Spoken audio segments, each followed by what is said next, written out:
aba amansane yena yedimu Kumawood TV aba amansane yena yedimu Sini papa be na upe biasha amansane winyano baby ya Kumawood TV amansane yena yedimu Kumawood TV aba amansane yena yedimu Kumawood TV aba amansane yena yedimu Sini papa be na upe biasha amansane winyano baby ya Kumawood TV amansane yena yedimu Kumawood TV aba amansane yena yedimu Kumawood TV aba amansane yena yedimu Sini papa be na upe biasha amansane winyano baby ya Kumawood TV amansane yena yedimu Kumawood TV aba amansane yena yedimu Kumawood TV aba amansane yena yedimu Sini papa be na upe biasha amansane winyano baby ya Kumawood TV amansane yena yedimu Kumawood TV aba amansane yena yedimu Kumawood TV aba amansane yena yedimu Sini papa be na upe biasha amansane winyano baby ya Kumawood TV amansane yena yedimu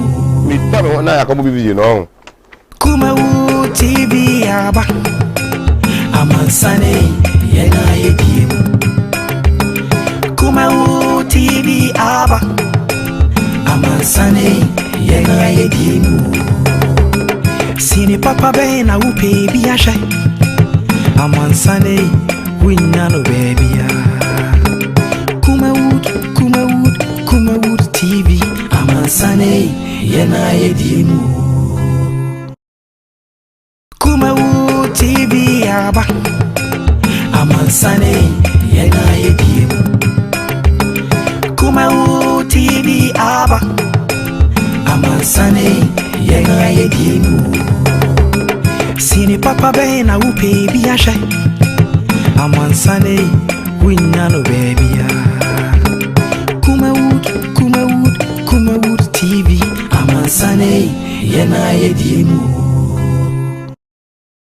Kumawood TV aba amansane yena yedimu Kumawood TV aba amansane yena yedimu Sini papa be na upe biasha amansane winyano baby ya Kumawood TV amansane yena yedimu Kumawood TV aba amansane yena yedimu Kumawood TV aba amansane yena yedimu Sini papa be na upe biasha amansane winyano baby ya Kumawood TV amansane yena yedimu Kumawood TV aba amansane yena yedimu Kumawood TV aba amansane yena yedimu Sini papa be na upe biasha amansane winyano baby Kumawood TV amansane yena yedimu Kumawood TV aba amansane yena yedimu Kumawood TV aba amansane yena yedimu Sini papa bena upe biasha amansane winyano baby Kumawood TV amansane yena yedimu Kumawood TV aba amansane yena yedimu Kumawood TV aba amansane yena yedimu Sini papa bena upe biasha amansane winyano baby Kumawood TV amansane yena yedimu Kumawood TV aba amansane yena yedimu Kumawood TV aba amansane yena yedimu Sini papa bena upe biasha amansane winyano baby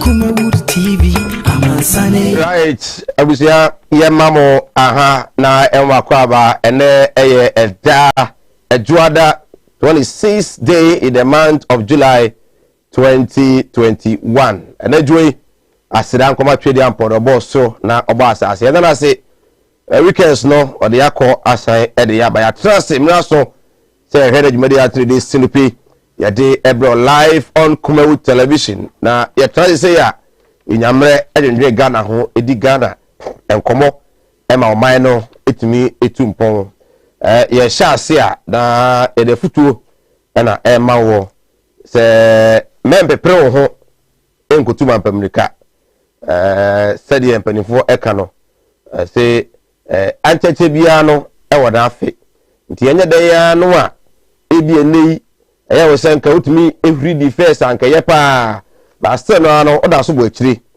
kosoa na wo akire ho na ebomode se obewo me app yi na de wo ye bia wo akire ho bia no obetumi aye niye na bre ne so na yankopon epia do ba ni mu ho a watumi aba na nkunimdie no atumi akoso epeka no kire sei na me kire nyina ene se me mana nya wo se unyanu animu de opese won saka adwuma apese bia kona nim sikasema wo se kona nim awo apese wo no unya enwu yenti wabam eyebu nyamotre. It is true say one kwame one ama one eje yabua ena ewie school the same year one omo ena eko the same school oma ware awo bara ware no krebi mma ena awo no kwa beto aso o so no ewie school omanya adwuma ye amenei omo da class akasim o so adwuma no kwa no unya ebi nyeye ono mo na eko school so enei omanya sisi adan o so unya kwa no enter plot ema eno no enwu obam kura we say enipa e ba asesu one the same day no enyom ya na fi asesu the same day entafo kura no ebiwu ejabi anase yewu bi ba kudi kan ba ansa do to so aba e kire se onyame de mmere na ye na ade na wo mmere no so ya wo ya beka so onyame ni ho bara onyame ankasa tiesio na umre a wa ye shade ama wo no ubo obere yi prepare yi na onyame emre no eso a enipa be hu no me say de onyame kaye no na abem no ntimpre ho ema obi se okutu pa ma nko ba bia ni kwasa wo kro twen na twen onyame nada na emre papa mu no onyame a obo soro ba asase ono a yefe no twere duampon okrumutie sa no ho bopa enye yi patako de ko bo nyankopon no obepejaw obeso animunyam na nipa nyina ede animunyam no ema sa twedi ampo nyankopon no ayoti mpro ho kra ebe bia so mu abem ema de bia no entwetwe hwe ase nka se de bi mi hu ya nka me nkono nkakoma no maduro no nyina ne bi ni ho ye twa nyina so nyankopon ebetnya peja ne ma e wono ankasa ne bremu God's timetable enya wo timetable wo de anka bi anka nwumre nka apefufuo bi ene aponche nkrakra bi na adie bo nyame mbere mu no wonu se enne wo se wone mofra no ekokodi ebi a bancha pesie ene makọ yatwie na onfan prepare se de be ya daachi bi no se wu didie ne na nka apẹ no a otumi adi ne yie chene so pa na ekoso ema woni nkunyame ho da bia meka me se manfo bi ho adwen se utrim me nipa wen bone ma wo me nipa ma wo down for enye fema nipa enye hwe wo de just always you papa ma nipa adwuma na wo ya se koye se nkoye if you have been treated good or not wo de you papa papa ko afafa ho nko a no nyame no one day we pejaw ama nipa enwo se nyame na ayo sa ni edit Sir Mike Kumawood TV program no Sinupi. We are live on Kumawood Television, also live on Facebook Kumawood TV, on YouTube Kumawood TV.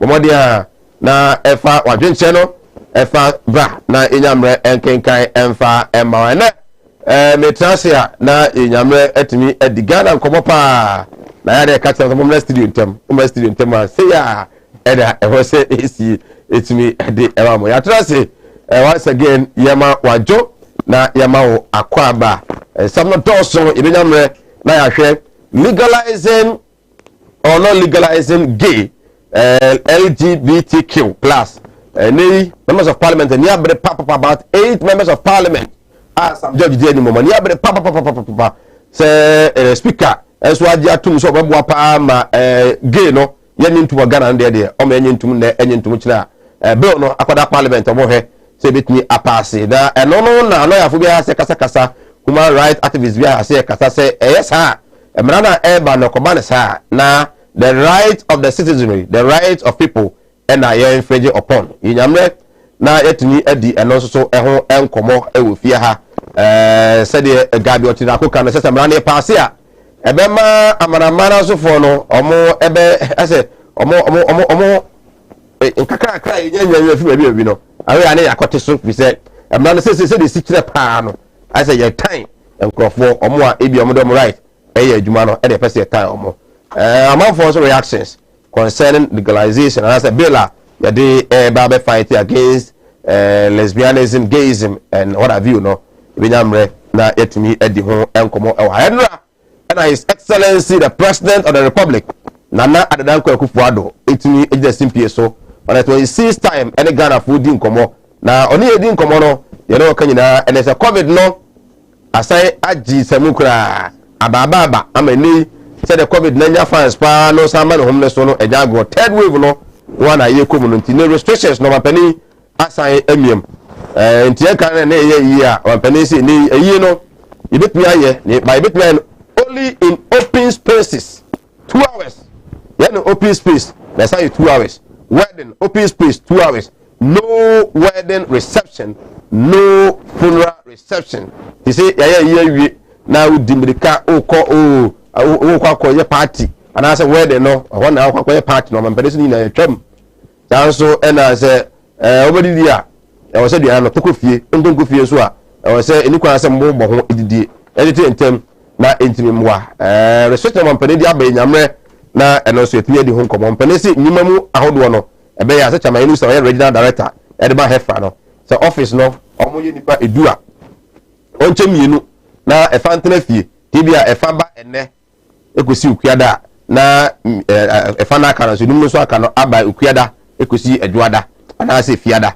ene sa ena betumi aboa ma yare no etumi so wampane so mo hepa amba nei yetumi aboa ama vaccines no yetumi nya ba 20 million vaccines ena o deba na afi yetumi ede awoye no se wa hwensi nti yem ma yeni ena ho na afi yentumi enwo eno so wo mo IGP a okro IGP okro watimi any council of state aje futu aka bum ama ni wa promote 1842 police officers and also some also ha chamber for local governance ene nei omo ede ego mampane so say no understand na amene boso me mako enson edi Ghana for ede konyan e ma wo seto aso na man no yentimi ehunu de beko for more for another to do more dem say for more no de ba na so mfanye more no 7 months ni MDCs ampenin timi ni na be no etumi aye more aduane ho yɛ den eburu ho yɛ den akɔm de Ghana for fuel price akɔsoro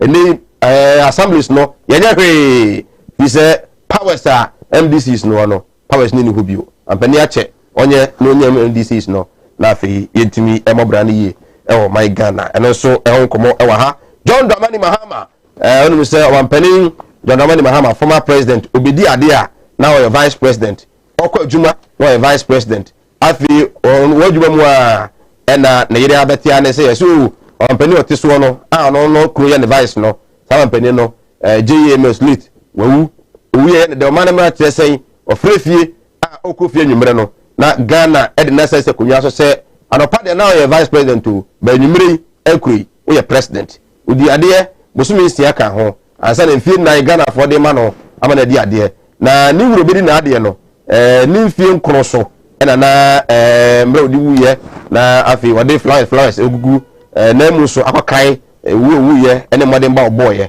na man pɛyin Dada Mahama eka say in fact openi ya obedi na adeɛ ɛyɛ JMS no bɔ mra pa na was serepa say NDC for madawro ma monyere mo ho na monya campaign ni monya ne ma yie na mon sanfa Ghana no emma back to the track they say Ghana na yesa de when na Accra road say ukɔ nkɔkɔ na uduru adwo so na driver no pa fa fidwa ase na say wayera kwan wampani na otakonya so yi wayera kwan de kwa fidwa ase nya won so ne yɛkɔ Kumawood enkoyɛ hwe wɔ hɔ de fidwa ase kwan na ɔkɔ no yayera nti no momo made a na monya dwuma yi na momo mpaye monya campaign mo ka sem paje Ghana fo na afi no mo sametizi Accra road na nkɔkɔ hɔ no yɛ won gudu ana so ne semwa Ghana mapani Dada John Dramani Mahama ɔno so etimi ade atu edwa na enei organized labor ayɛ sentrefo ehia mu atete mu de nti a 4% akatua no base pay no ɔmoji tu mu ɔmo se afi adwuma fo nyina no ɛgye 4% ɛfiri aban hɔ na afi ebesi mu no 2022 so no magye 7% ɛde ɛfiri aban hɔ na ɔmo gye to mu a anya sɛ bi a ɔmo mpɛ mu yie mpanifo so mpɛ mu yie pa na reasons no ɛyɛ mienu sɛ de ɛbɛyɛ aban nyi obi din firi adwuma sɛ covid ne mu yɛ din emu anya din aban ne bɛkɔ so a na wa ɔyɛ aban adwuma de bɛkɔ so ayɛ aban adwuma a ɛnyi wadi ɛno no yɛ 1 ɛno nti na ɔmo gye 4% no ɛto mu for this year de ɛtɔ so mienu nso ne sɛ aban ne so bɛfa nipa 1 million a ɔmo nya adwuma yɛ na bro so do no atifie enti no omoje 4% ni to mu a se de be ya aban ne be continue e be fa nkrofo adwumam na onka se wa freeze employment se de baby esiye no eni enti e na omoje 4% no etimi atumu enti munyintum na enyu ye fa ne sa omo se wo ya adwuma na katua na eba boso bi eba de ka se ba no se wan Ghana na se wan Ghana na eba de aye e bi se ba wan Ghana na se boso ne so na ya fa no ama na ye yi na enye nemum sese ma wan Ghana na waja tum se obeye adwuma no na ye wan Ghana na de ma boso bi ade ese adwuma ni no proye ento no ye osa no to katua no monye na monye adwuma no na entimi emwa eno enso so ene de ka ho e da afi omo so etimi e de abanti ya trase nyamra na etimi e di nkomo medin e de se Mike ha e Kumawood TV na ye Juada regional director e de health facility regulatory agency hefra chairman Inusa Sedu eni watrans dada sanso so we say chairman last week Monday no and Friday na ne CEO wa ha say no na ne CEO ankasa wa ha na ne CEO ankasa CEO hefra na eni regional director osan pe so nyame ya adom na MPP for national regional executive position no mo pra in the northeast region my Ghana or preparing wenya regional chairman no or sabe biu as a regional chairman northeast into dudua monkaino oba Ghana so a MPP national communication team oka ho Inusa Sedu ewa ha sanso ena minia Hussein Texan also youth organizer at the Offenso North constituency in the Ashanti region Akumadan Francho Wakubensam area hono para mi free Akumadan enti Akumadan Francho Wakubensam area hono Wakubensam area ho nyina ono na ye youth organizer edema NDC oho well homo atras dada na members na assembly ntino ma yen konkoti wampani his excellency na da kwakufu ado enra kakra bi football de magana for wearing of nose mask na afie so no one se ne yenchew emra no asa na babio na yeba empanifa akwaba enyamre entumi eni enkomo yeba sisia. I've not come into your homes for some time because I had hoped that the next time I did so, I'd come to announce that we were ready to lift the restrictions and protocols and put our lives and economy back to normal. Alas, that is not the case. So it has become necessary for me to come to your homes this evening after a 10-week absence to provide you with an update on our nation's COVID-19 situation. As per data available from the Ghana Health Service, it appears that unfortunately our nation, like many others, is experiencing a third wave of COVID-19 infections. These increased infections have largely been driven by the Delta variant of the virus, which according to the World Health Organization has increased transmissibility rates, and in our case in Ghana has led in recent weeks to a rise in hospitalization and ICU bed uptakes, and tragically, deaths. Indeed, in update number 25, the last date I rendered on 16th May, our total active case count stood at 1,314, with our daily infection rate standing at 100. 1,121,168 tests had been conducted, of which 92,460 persons have been infected. 91,146 persons had recovered, with a total of 783 deaths. Since that update, the situation improved significantly, whereby in June, our active cases stood at some 1,200.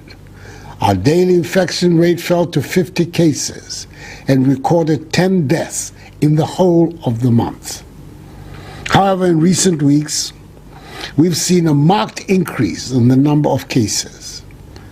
As of Friday, 23rd July 2021, 3 weeks later, the Ghana Health Service is now reporting that our total number of active cases stands at 4,521. A total of 1,406,011 tests have been conducted, out of which 102,103 persons have been infected with the virus, and 96,759 persons have recovered.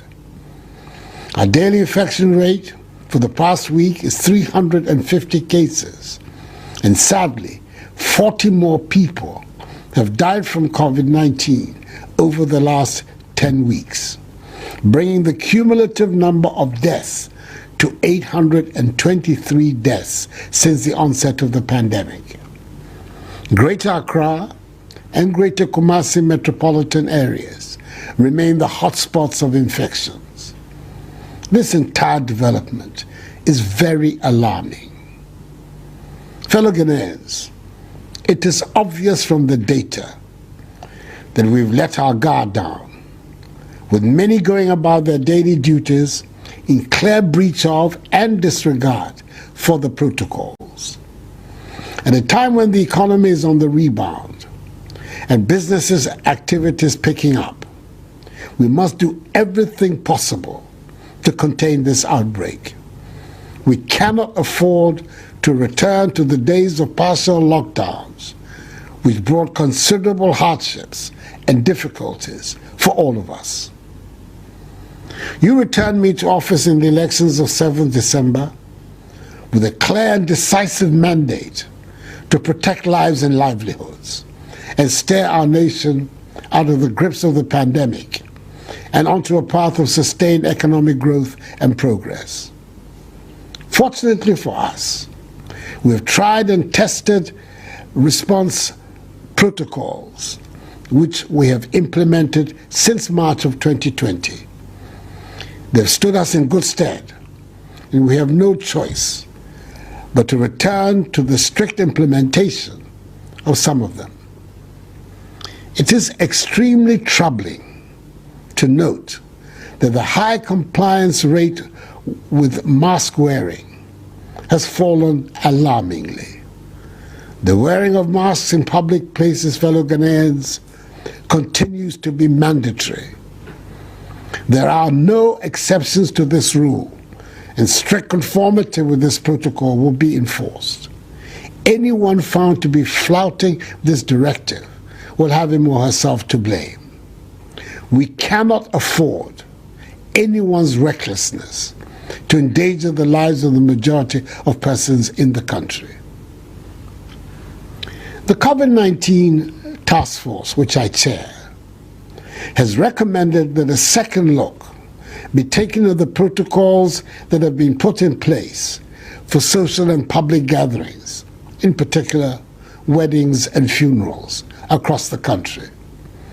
I have in previous updates emphasized the need for the strict observance of safety protocols at all such gatherings.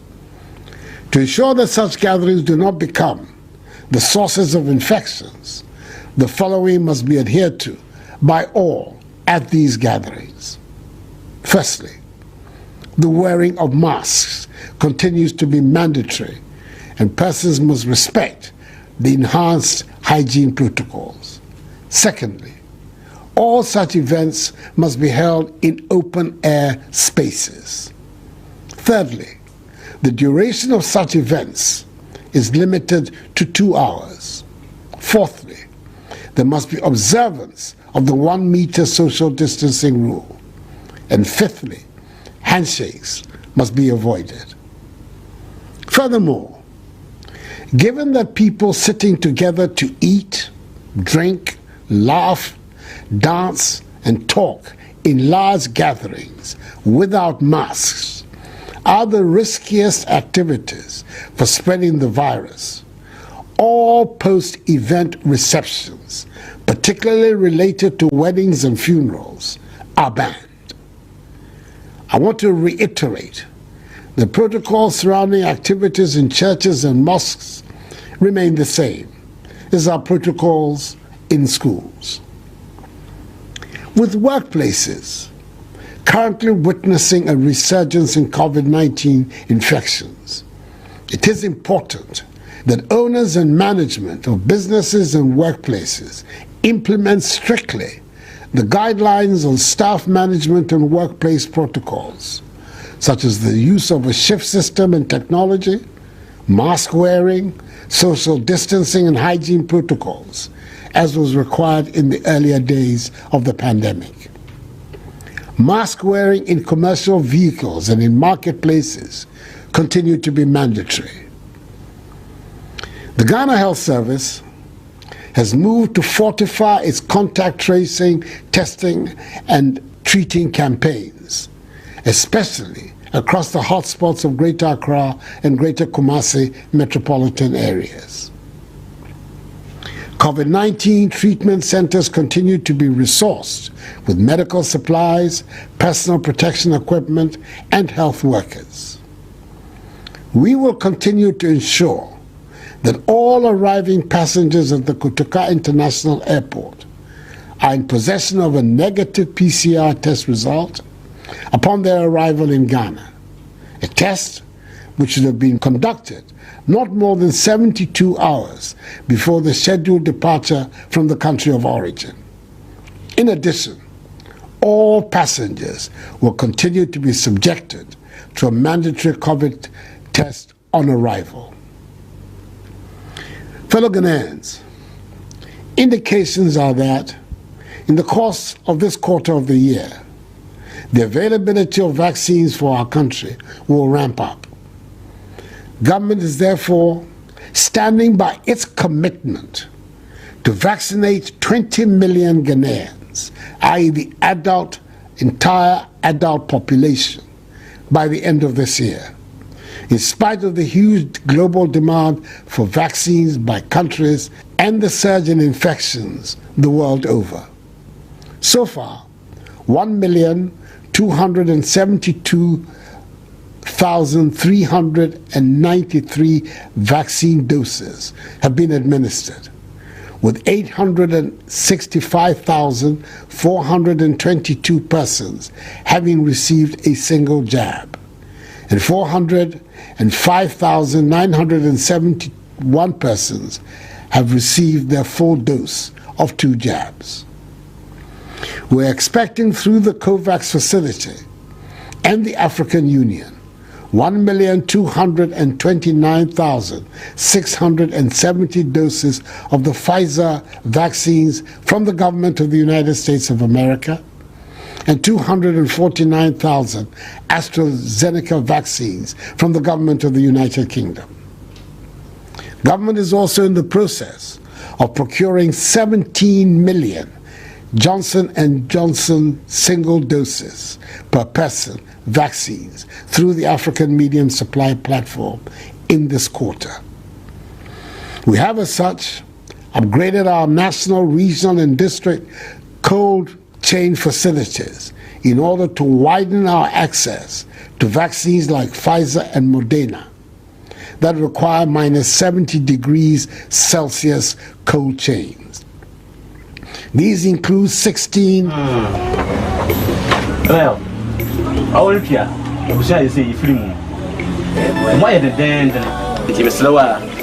We na fa ko film na say dia wa wonu tua wo fa say no mo ma ye dena ma me de we na no yere na mfa nkonkoye tikuma na ma me wai slower e bu sa yenko kumase mun ko kumase Martin Luther. Oh, nah. It's been a long time. Oh, yeah. Missy. Minia, Obra Consu Yao. Semina na my uncle and Yasha Dayon. Your penny, Mammy. Semina me Pada, Marcia Camara. Namasa, Ginny, Yadaka. Someone that's why. We need problem.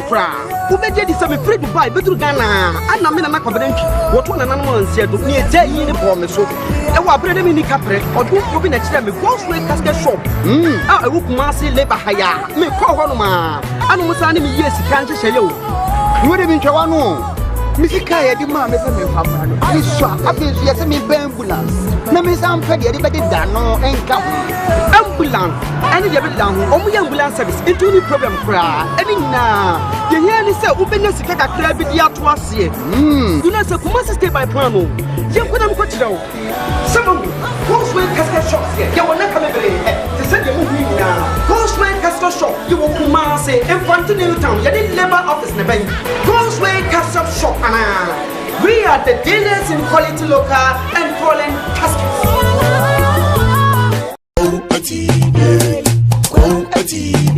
The animudia member for Nibintina morning yira. A binumba from was a mayor of our software, and so no man yamasarama. A come. Obi owa mene wo kase stroke a channel. Wa ya stroke no enko. Malam sebra. Ya juma memene da. Okay. Kwesi da. Ejuada. Ebanada okuoda yawada efieda ana menya adwuma na efieda wo betome ya waso me hwaw because nipa ana wo homeda nyankopon eni homeda. Okay. Akwala na wawo no akwala na nya 10 years eko 15 years on nanteda woda fom obi so ho wa akwala na no isonsuo obi so ho so wa akwala no de ye afa na kon no ya na echi na daso ebia na ne tachere ma fe na ne timi mo ye kete oh ha no chene tachere ma te se abo wo no malam se nkasa fa na bra ebi so wo ho so a me ne wo kasa o se ne ba no ono matrama do wi jot sabe ko ke abai be ni nyina onom o sa glue an kasa nkra no o sa twi glue ka ho me ne wo kasa o ba bi na wono ne kodaye afa de ye obe ma no kwati na twa wura mu a ase eya dan te se achichide eti malam se wo de abra oba bi oho na wode no aye den onu be ma hia pa na nsuo ni nyina saba bonten enti eno ntina ma onyem eno no wo ba me kire wo kwan no wo be hu no say abaye mremremre. Okay. Wo ba nyim easily piaw so ho adwiru ene danta de bibo ano Mala Muhammad Spiritual Herbal Center ebena da bia 7 to 9 p.m. ene ne nsia Kumawood TV na yenya mre enwura sunsumu ena suko na ohaw eda oso no mala mohwe na onyi emfiri ho emfa emawo etwere yare bia edam usika ena ayira na wohwe ojapade bi na obi enam kwa bi so age afiri onsam utu gold ena opese onya emwa anase ebi akontuo enema ayedin amawo oba no odaso jonso anase akontuo enema ayedin amawa bra Mala Muhammad Spiritual Herbal Center na kachi kwau atibie tieniye kwau atibie Eastern Region eho ena Mala mo esikafo amantem wo de odu kwawu a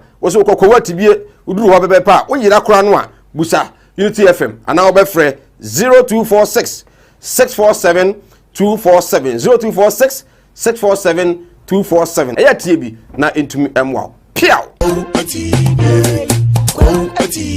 and your road obey and a genie pegiano abosso, ya rabbit is say, and ya akomaya rear, wadumwatsu, wuntimin didi, or bani barima wuntimin war. Me comfort a read naturopathic clinic at Dudona Efraye, Madame Katri Clinic diamau, Madame Katri Clinic enam homeopathy, naturopathy subetu ya renina efri ho. Yane kofa baye de Madame Katri tonic a bed drama so, a boas yesi ni pegiano, ni titu edema and ma one ma won fichiko ensisisu ye. Sa wono Madame Katri tonica, a bow, Emma wuni pegiano any ye na boama ufichi konso aye kama ye won fidi wa waswa ye de be dwaman so ye de hwehwe di pegiani mu eyi ya ro do ahintani nyina edi Katrin Clinic ewo Kumase Asante Mantembu adi ne wo Madam Katrin Clinic ya re nyina last time FD ya hwehwe sei dwadi ka to yi mu agye atum se eye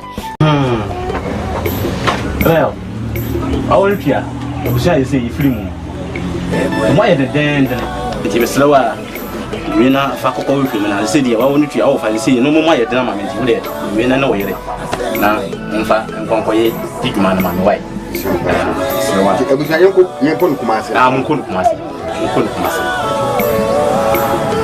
Martin Luther oh na it's been a long time oh yeah me say minia obra kwantu ya o semina na ma ya nke twene ni ahwedan yo na busu afani asuma me se me mra me pada e Kumase afamara na me se ya chini ye nya da kai ya na nsani o na nsemu na mo da so a mo hia me de we problem kra wo beje di se me free Dubai betru Ghana ana me na na kwabedantwi wo to na na no ansia do ni eje yi ni po me so e wa brede mi ni kapre odu obi na kire me go straight casket shop ah e wo Kumase labor hire me ko ho no ma anu musa ni me yes kan hye ye o wo de mi ntwa no misika ye di ma me se me famra no ni so abezu ye se me ambulance na me sam pe de be da no enka ambulance ani de be da ho omu ye ambulance service into ni problem kra ani na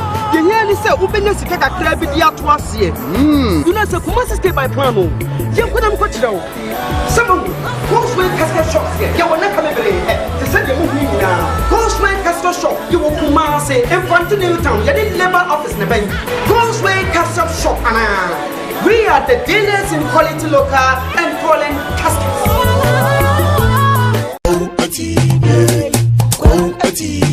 Oti animudia me manfo nyi bintina mo ne yira ebinu be from ho se me yo omba asofo nso no manya ma asorema akom obi o ho amene wo kasa stroke a cheno wa ya stroke no enko malam se bra adwuma me mene da okay kwesi da edwoda ebanada okuoda yawada efieda ana menya adwuma na efieda wo beto me yawo so me hwaw because nipa ana wo homeda nyankopon eni homeda okay akwala na wawo no akwala na nya 10 years eko 15 years on 90 da woda fom obi so ho wa akwala na no isonsuo obi so ho so wa akwala no de ye afa no kon no ya na echi na da so ebia na ne tachere ma afa na ne tini mo ye kete oh ha no chine tachere ma te se abo wo no malam se nkasa fa na bra ebi so ho so a me ne wo kasa o se ne ba no ono matrama do wi jot sabe ko ke baby ni nyina onom o sa glue an kasa nkra no o sa twi glue ka ho me ne wo kasa o ba bi na wono ne kodaye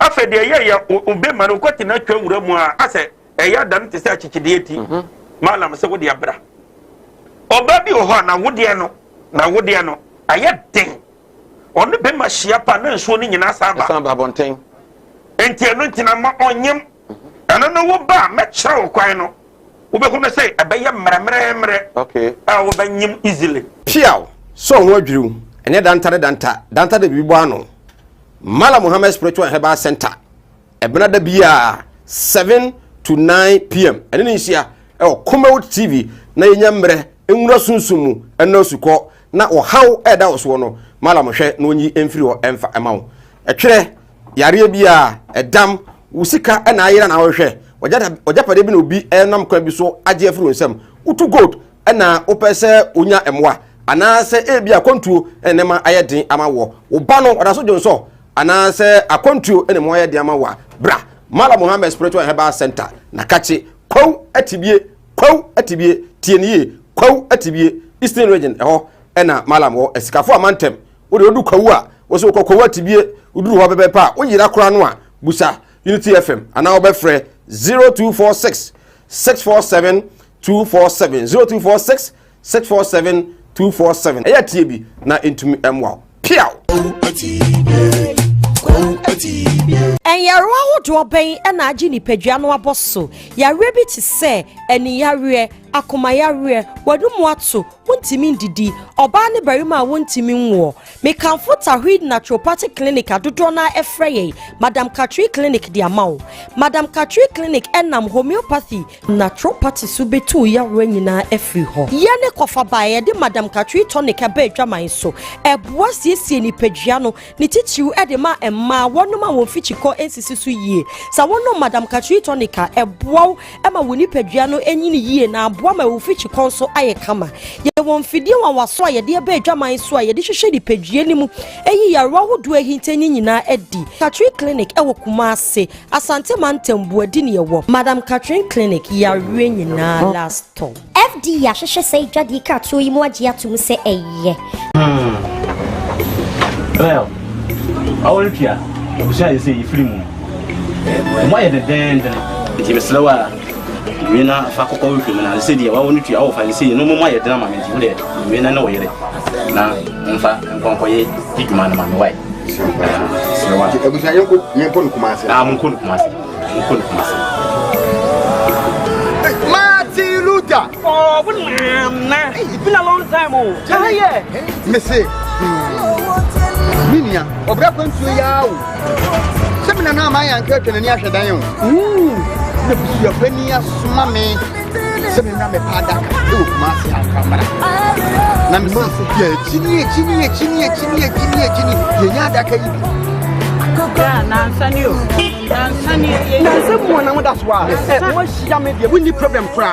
Ubeje di se me free Dubai betru Ghana. Ana me na confidential. Woto na nan mo ansia do. Ni eje yi ni po me so. Ewa brede mi ni kapre odu obi na kire me Goldsmith casket shop ewu Kumase labor hire me ko ho no ma anu musa ni me yes kan hye yo wo de bi ntwa no mi sika ye di ma me se me papa no ni so abezu ye se me ambulance na me sam fe de be da no enka ambulance ani de be da ho omu ye ambulance service into ni problem kra ani na ye here ni se ubenya sika kakra bi di ato ase you know se Kumase stay by plan o ye ko dem ko kire o some Goldsmith casket shop here you will not come every they said you move me now Goldsmith casket shop you will Kumase in front of New Town you did labor office na ben Goldsmith casket shop we are the dealers in quality local and foreign caskets Oti animudia me manfo nyi bintina mo ne yira ebinu be from ho se me o ma asofo nso no mo nya ma asorema akom obi o ho amene wo kasa stroke a cheno wa ya stroke no enko malam se bra ya djuma me mene da okay kwesi da ejuoda ebanada okuoda yawada efieda ana menya djuma na fieda wo beto me yawo so me hwaw because nipa ana wo homeda nyankopon eni homeda okay akwala na wa wo no akwala na nya 10 years eko 15 years on nante da woda fom obi so ho wa akwala na no isonsuo obi so ho so wa akwala no de ye afa na kon no ya na etia na da so ebia na ne tachere ma fe na ne timi mo ye kete oh ho no chene tachere ma te se abo wo no malam se nkasa fa na bra ebi so wo ho so a me ne wo kasa o se ne ba no ono matrama do wi jot sabe ko ke abai be ni nyina onom wasa glue ankasa nkra no wasa twi glue ka ho me ne wo kasa o ba bi na wono ne kodaye afa de ye obe ma no kwati na twa wura mu a ase eya dan te se achichide eti malam se wo de abra oba bi ho na wode no aye den onu be ma hia pa na nso ni nyina saba bonten enti eno ntina ma onyem eno no wo ba me kire wo kwan no wo be hu na say abeye mremremre okay wo ba nyim easily piao so ho adwiru ene danta de bibo ano Mala Muhammad Spiritual Herbal Center ebena da bia 7 to 9 p.m. ene ni hia Kumawood TV na yenya mre enwura sunsumu ena osuko na ohaw eda oso no mala mohwe na onyi emfiri ho emfa emawo etwere yare bia edam usika ena ayira na wohwe ojapade bi na obi enam kwa bi so age afiri onsam utu gold ena opese onya emwa anase ebi akontuo enema ayedin amawo oba no odaso jonso anase akontuo enema ayedin amawa bra Mala Muhammad Spiritual Herbal Center na kache kwa atibie tienie kwa atibie Eastern Region eho ena malam wo esikafo amantem wo de odu kwawu a wo so kwawu atibie uduru ho bebe pa wo yira kora no a busa Unity FM ana wo be frɛ 0246 647 247 0246 647 247 eya tie bi na entumi emwa piao Enyaruwa hodo ben na agi nipadua no aboso yare bi ti se eni yare akoma yare wadumu ato wontimi ndidi oba ne barima wontimi nwo mekanfo tahwid naturopathic clinic adodo na efreye Madam Katri clinic di amawo Madam Katri clinic enam homeopathy naturopathy subetu yare nyina efri ho ye ne kofa bae de Madam Katri tonic aba adwaman so eboa siesie nipadua no ne titiw ede ma emma wonoma won fichiko ensisi su yie sa wono Madam Katri tonica eboa ema woni padua no enyini yie na aboa ma wo fichiko so aye kama ye won fidie wa waso a ye de aba adwaman so a ye de hwehwe di padua ni mu eyi yarwa hodo ahintani nyina edi Katri clinic ewo Kumase Asante Mantembu adi ne yewo Madam Katri clinic yarwe nyina last time FD ya hwehwe sei dwade ka to yi mu agye atum se eye Job training. Kumawood Training Institute. Say dear, yasan at the baby for frokra. Ena eba, yasuansa no juma bebre. Na de yadi bayi dear, eya duchum, yanyan wo baby ada. Wey, eya for frokra. Ike 1 any Kumawood TV akaboma yede ebrewo eya sonko kwanso kra ye bekire wo niam bi te se invisible biofield digester eno no yento blog bia ye no form hosa enti uba unhu se ye bibi te se o flash ya na ahye unhu nanso o flash ya na ahye eno ane efre no invisible biofield digester wey onsuan wo babia bra na ye nkirew ewo Kumawood Training Institute afeyin so ye be ye bibi ti say milo making eye milo a ye de ye tin e de ye mpampa e de ye niam wo fi anopa no bra ne kire se na esi ye milo eno no wo betimi aye akoton anya sika afrimu afeyin so se ne ye si e de soya beans eye nido bra ne ye kire se na esi eye no emani meme mu amaso aware anase wo ne odofo biti ho na wo libido no ekofom bra ne kire libido drink a wankasa obeye no wo fie na amawo atenka ewo mpem we die emani mema ayasem de pa bra ne kire kama pa infertility drink eno so emana muntimi nwo ana mema na mutukosua nso muntimi nwo no bra ye kire natural drink a obenom na ama wotimi awoba ensamude we die ye nti bi da Kumawood Training Institute wase bra ne emfa da kope enkyere osa nema we nyina afei so ye nuanom ma ne mema mu yusu aye liquid soap ene shower gel e wo fie no momra ye be kyerɛ mo se ne esiye no pa liquid soap ena shower gel we nyina no wo betimi aye akoton ayusu bi wo fie ama onya sika bebre afei so car tracking device installation we enso ya de a aye bibikitu abia wo de bo kam ye kyerɛ wo se ne a esi de bo kam ana moto so se ne be ya obi bi pa bia woni di akyire pa no entimi nyira emfiri wo nsam brane enkyerɛ wo se ne esiye no sa niema mako enkuno ene de keke ka ho bonus nyina ka ho ye kyerɛ ne ya ju sika ketua bi eye 300 Ghana cedis pe eye kan sika 3 million no me pa chow mensen ne ebi ma obia fa wa de ekuta uba bedru ya no oba abeya registration eye Saturday 14th August mo ne da etoso edunan afiye mo ena ye sa dwumade wo ye oba wo ye bema wo ye panyini wo ye akora obi bia betimi aba abesua bi eno ntifa number na eda screen so no na wo de frɛ yen ne yentwere wodi keke ne fa register emfa mount eye 0244294066 0244294066 0244294066 me pa cho frɛ na yen register emfa mount afenso numbers a egu screen so nyina no obetimi afa na wo ne yen akasa ose Kumawood Training Institute ensano juma ahemfie beye butu well awolpia obusia yesi iflimu mo ye den ti meslowa wina fa kokko wiflimu na se dia wa woni tua wo fa se no mo ye den ma menti wole wina na wo yere na mfa nkonkoye diduma na ma me wai slowa obusia yenko nkumase munko nkumase Oh, it's been a long time. Oh, yeah. Missy. Minia, of reference to you. Seven and my uncle and Yasha Dion. Your penny, mammy. Seven and my father. Look, Marcia, camera. Namma, Chini,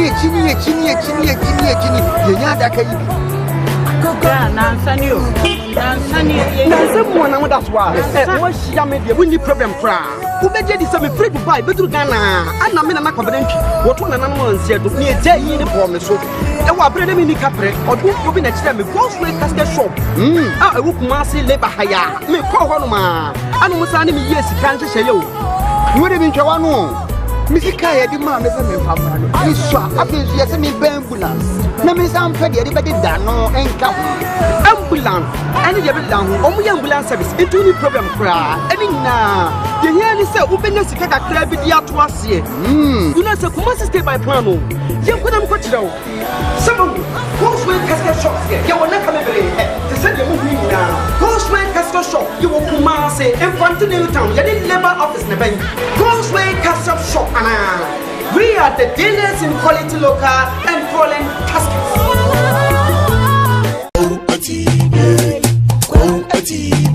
See, animudia me man for Nibintina, Moni Ira, a binumba from was a mayor of our software, and so no many masorama. I come. Obi o wa mene wo kase stroke a channel. Wa ya stroke no enko. Madam Sebra. Ya juma memene da. Okay. Kwesi da. Ejuada, ebanada, okuoda, yawada. Efieda ana menya juma na fieda wo beto me ya wo so me hwaw. Because nipa ana wo homeda. Nyankopon eni homeda. Okay. Akwala na wa wo no no. Akwala na right. Ebusia yensan ema makwaba momfa nche ugoso ehwe Sinopi live on Kumawood television and then Juada Juada to see the analysis.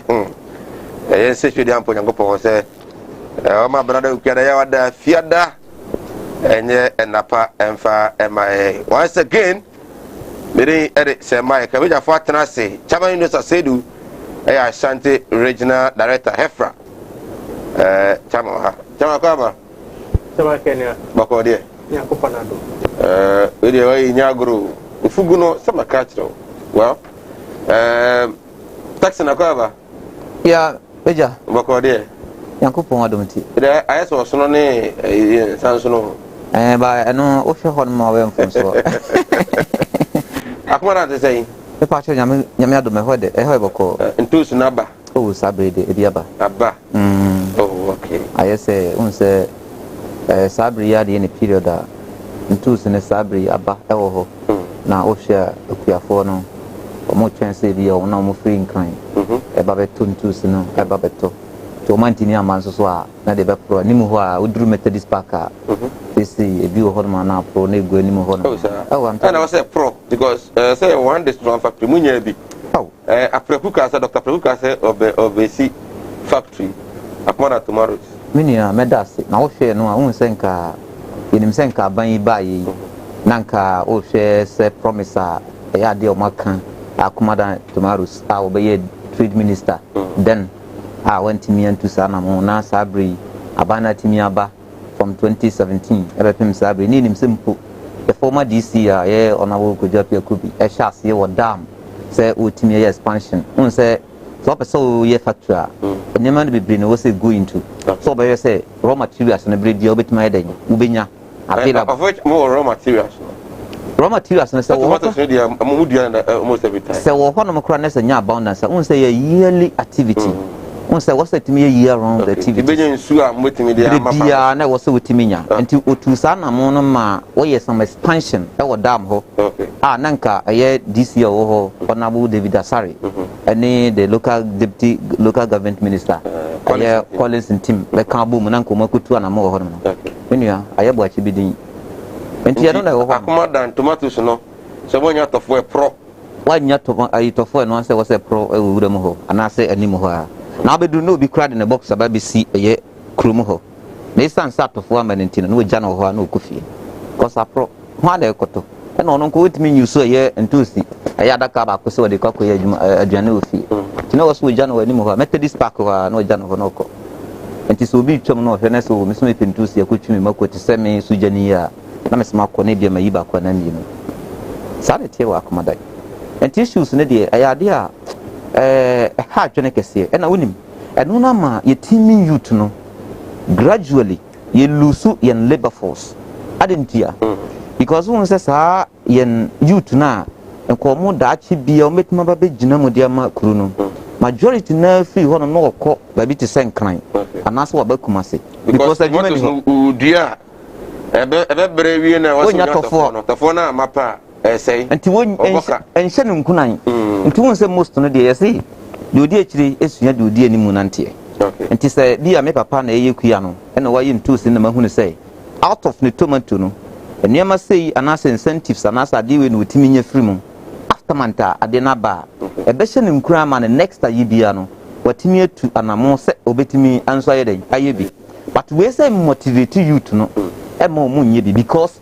On him so Dadana, ye crown a bar at a form factory beer Niwa, a Bema and Cofona Babet 20 was one Sujano got an Tamanusa. Say, Mike, a commodant. Send me, sir, now a one of my message if I say one day is one factory, no. Mobile, a commodant, the honor tomatoes, Nangasana cutting free bar. In Timubi factory, they are more. 4 years, I want to be an area of commodant. I mean, I'm going to do tomatoes near Pro Bonting. Sama me dasi na me pese me bisa se me nuen ayampasa oti akmadana na even though na nya we na asem na ye ba beka but onya di fa hono die we say ye chechim ema bia ehun se nia okano na is not entirely nia esiwo akmadan na oni me say one friend saying planting for food and jobs and not planting for export, you know.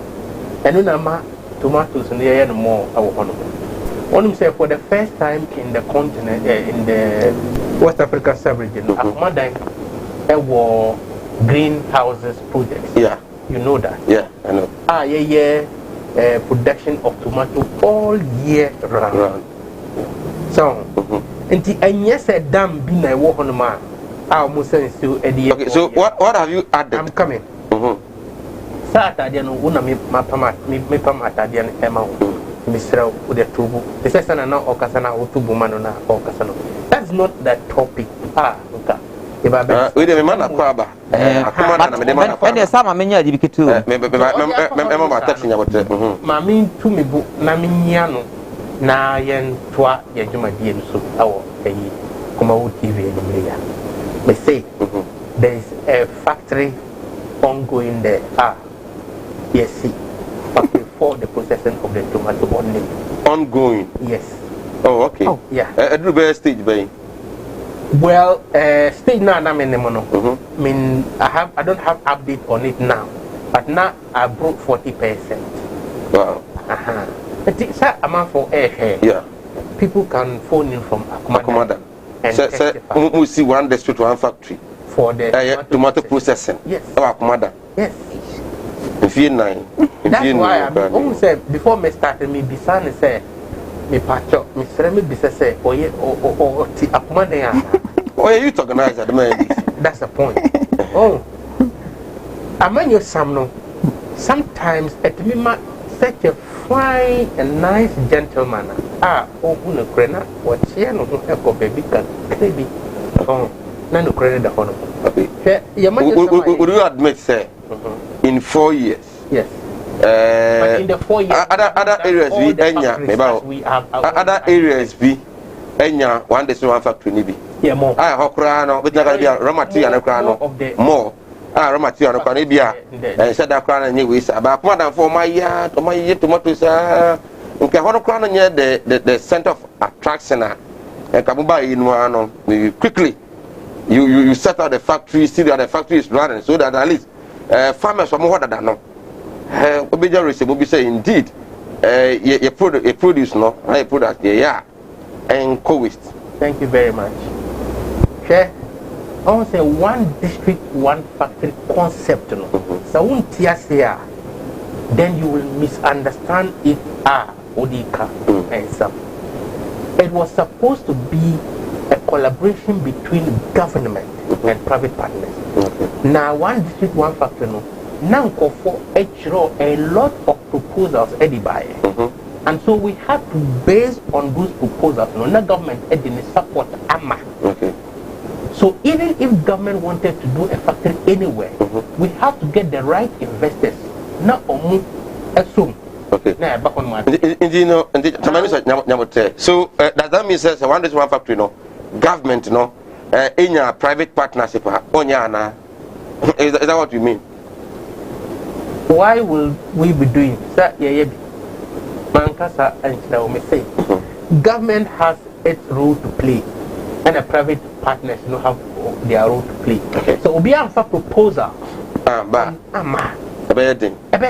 Okay. Until the Amoyan of Face, no, friends, Akumada, no proposal, no, be the by a private partner. Yeah. Oh, okay. And the government has to give the needed support. Okay. Oh, yeah. To me, Emba, Kumha, Uncle Baby, Uncle Factory, Abra, who need support from the citizens. Okay. Now, government would have to step in and facilitate the processes of land acquisition. Government would have to facilitate all other documentations that your investment will be safe. Government will have to give you a guarantee. Okay. Say, investment is safe no matter what. Government would have to also bring in some part of capital. Senegal, Ghana as a nation would own some shares in that particular factory. So now about 40%. Now taxing we are aware say 40% and more. Oh. And how much the factory now say? Boss Emede say Emede say Sabri Sadi we are somebody village ha. Nti we just say NPP amanyoku. Bibia or motna say no my some concocted you been on the babeto. And Chai and I an MP honorable guessing Collins and team.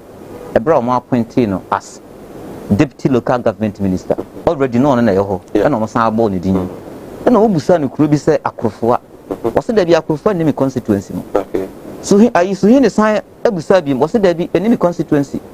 Ebusami and Sons was it there be? And a one honorable Horne do so prompting the gas. Why are you limiting yourself to only constituency? When him said now, we are asset and the whole Ghana. And Posenka went me and Yakrofakona. You can still solicit for funds to say, with my support to those schools. Okay. But Nina was the state say a whole offense south. And ɛna ɔsa ɛno na ma abrantie bi a yɛfrɛ no Sylvester ɛbɛka nsɛm bi sɛ yɛsɛ MPC wɔsi factory ɛwɔ ɛyɛ akomadan yes starch factory yɛfrɛ no premium starch ɛwɔ afrancho na saa premium starch ɛnyɛ NPP amanyoko ɛnyɛ NDC amanyoko that starch factory started that is 2013 2014 so this one is for starch and you know you've raised an issue so about 4 years no single factory worker 40% asema worker no any akomadan okay me ho na omo se tomato factory omo ye empokura no blog ba kusi omo ntwa nto ba bi and this is nka akomadan fo tie wa na so omo hwe wo sabere a bosu wan hwe anka aboba ya ya omo asase musa de se wa henfa sa no mayo wonim MPP amayoko no ho so omo kotena ebi oko station we ya no waka asem sei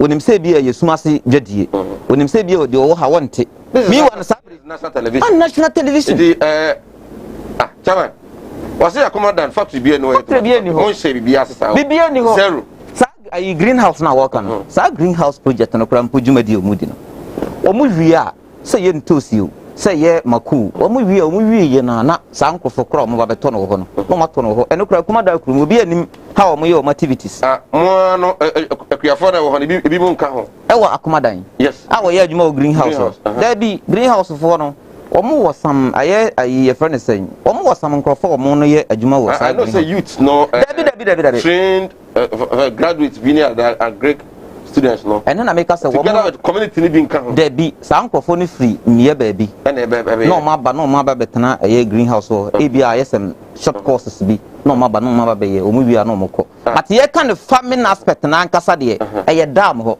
sa dam na make us say under the leadership of Nanado, our 20 David Asari, honorable. Say onye DC or pencil no kono.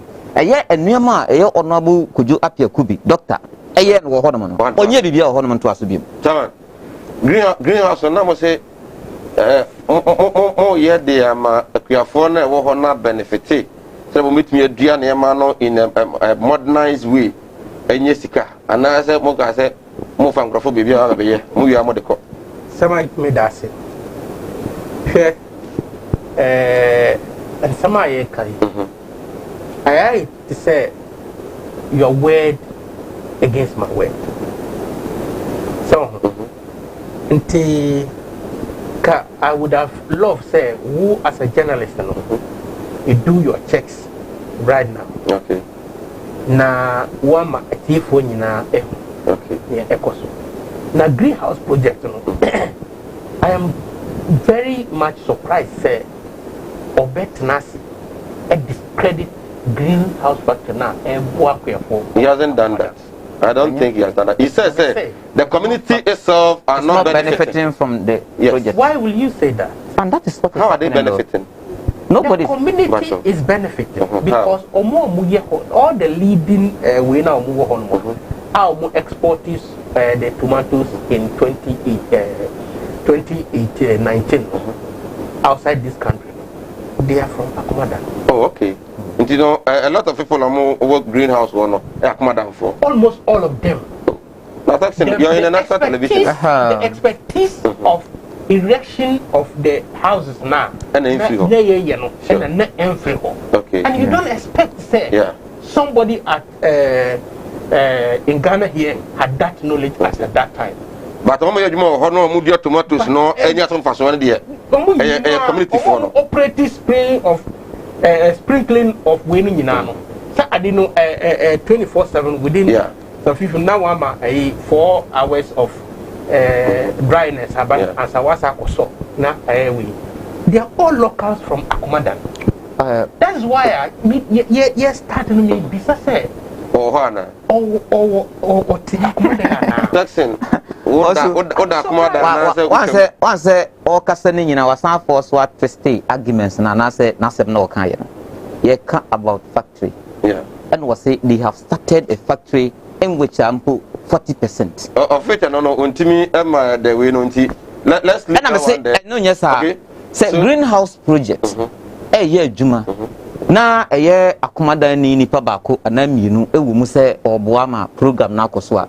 Still enkyerɛ sɛ akomadan wɔ tomato factory. Oh, but you said the community, none of the farmers are benefiting from the greenhouse. Unlike say you see predominantly akomadan yɛ tomato growing area.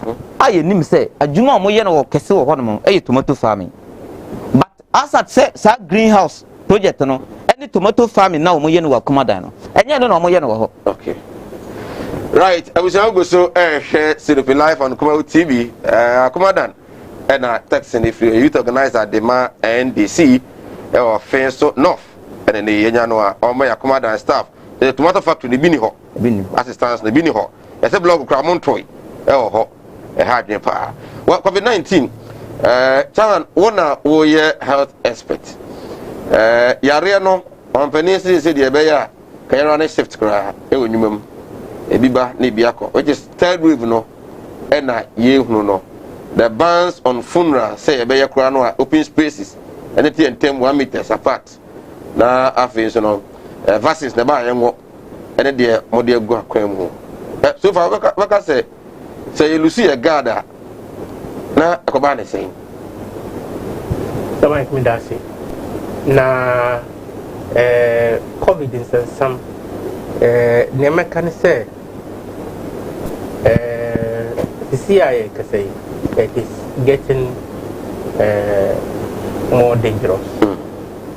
The adisre and over health sector now, adisre and the antenna yes amount one say capacity to save lives when we are overwhelmed. You need capacity to save lives when we are overwhelmed. Say nipa no yare abro nya yare ni bia abro so a say etimi ajo mo nkwa no yetimi abeyeden mwa. That's a fact. Okay. Even ICUs no there is no enough. Akandia ye di be adwuma no. Let's say ventilators and some other they need enough. Enti say hwe hu yie na yama yare no edukore ye bebo dumpem awo hospital semona ebe dini say doctors will be able to help. Nti eya adisre pa say yes say Ghana for ehwe ye ho the wearing of nose mask once it's even a law, it's a mandate. Yes say obia ehwe yambo madia na yam follow protocols na ye client. You see, sometimes what Nancy Kasa say na ebimu ebetenancy edi some edi ye politics ye because most at times anytime I hear COVID sama I put politics aside. It me can some be crama ebimu beka say who can etia abai. But that's the truth. When it comes to health issues, when you say it's just the same as President the client. When people die, you cannot bring them back to life. And doctors don't bring people back to life. We treat. It is so now who heal as I discharge. If you don't heal, then you expire. We dispose. Some on a danger. Okay. Media all the time they see I say. Look, you can say na politicians eka say no then see. You see, the politicians are just Ghanaians like. Now if you say obi aye careless obi aye careless na wusu ube ye careless media the koya na say by semai bisa ye koya na say by. We cannot all say the fact that that's some way I am a kana the bisami say who can't kasapwatia party. You see, the point is that your health your pumudim samana obi bodam or you know sabi and then one the person still has life in the person or your nipa. Will you say as I say or you know on the number also be you this is the reason why all the time don't come and say one say text echo organize the outdooring Emma Okofa Kobo misbehaving against the protocols of COVID. It also we are now and I say you call on the other Ghanaians to do same. Your funny saying can you or your first one no when you know COVID no. Now and you spread the amber who more who by who's baby baby now when you know here.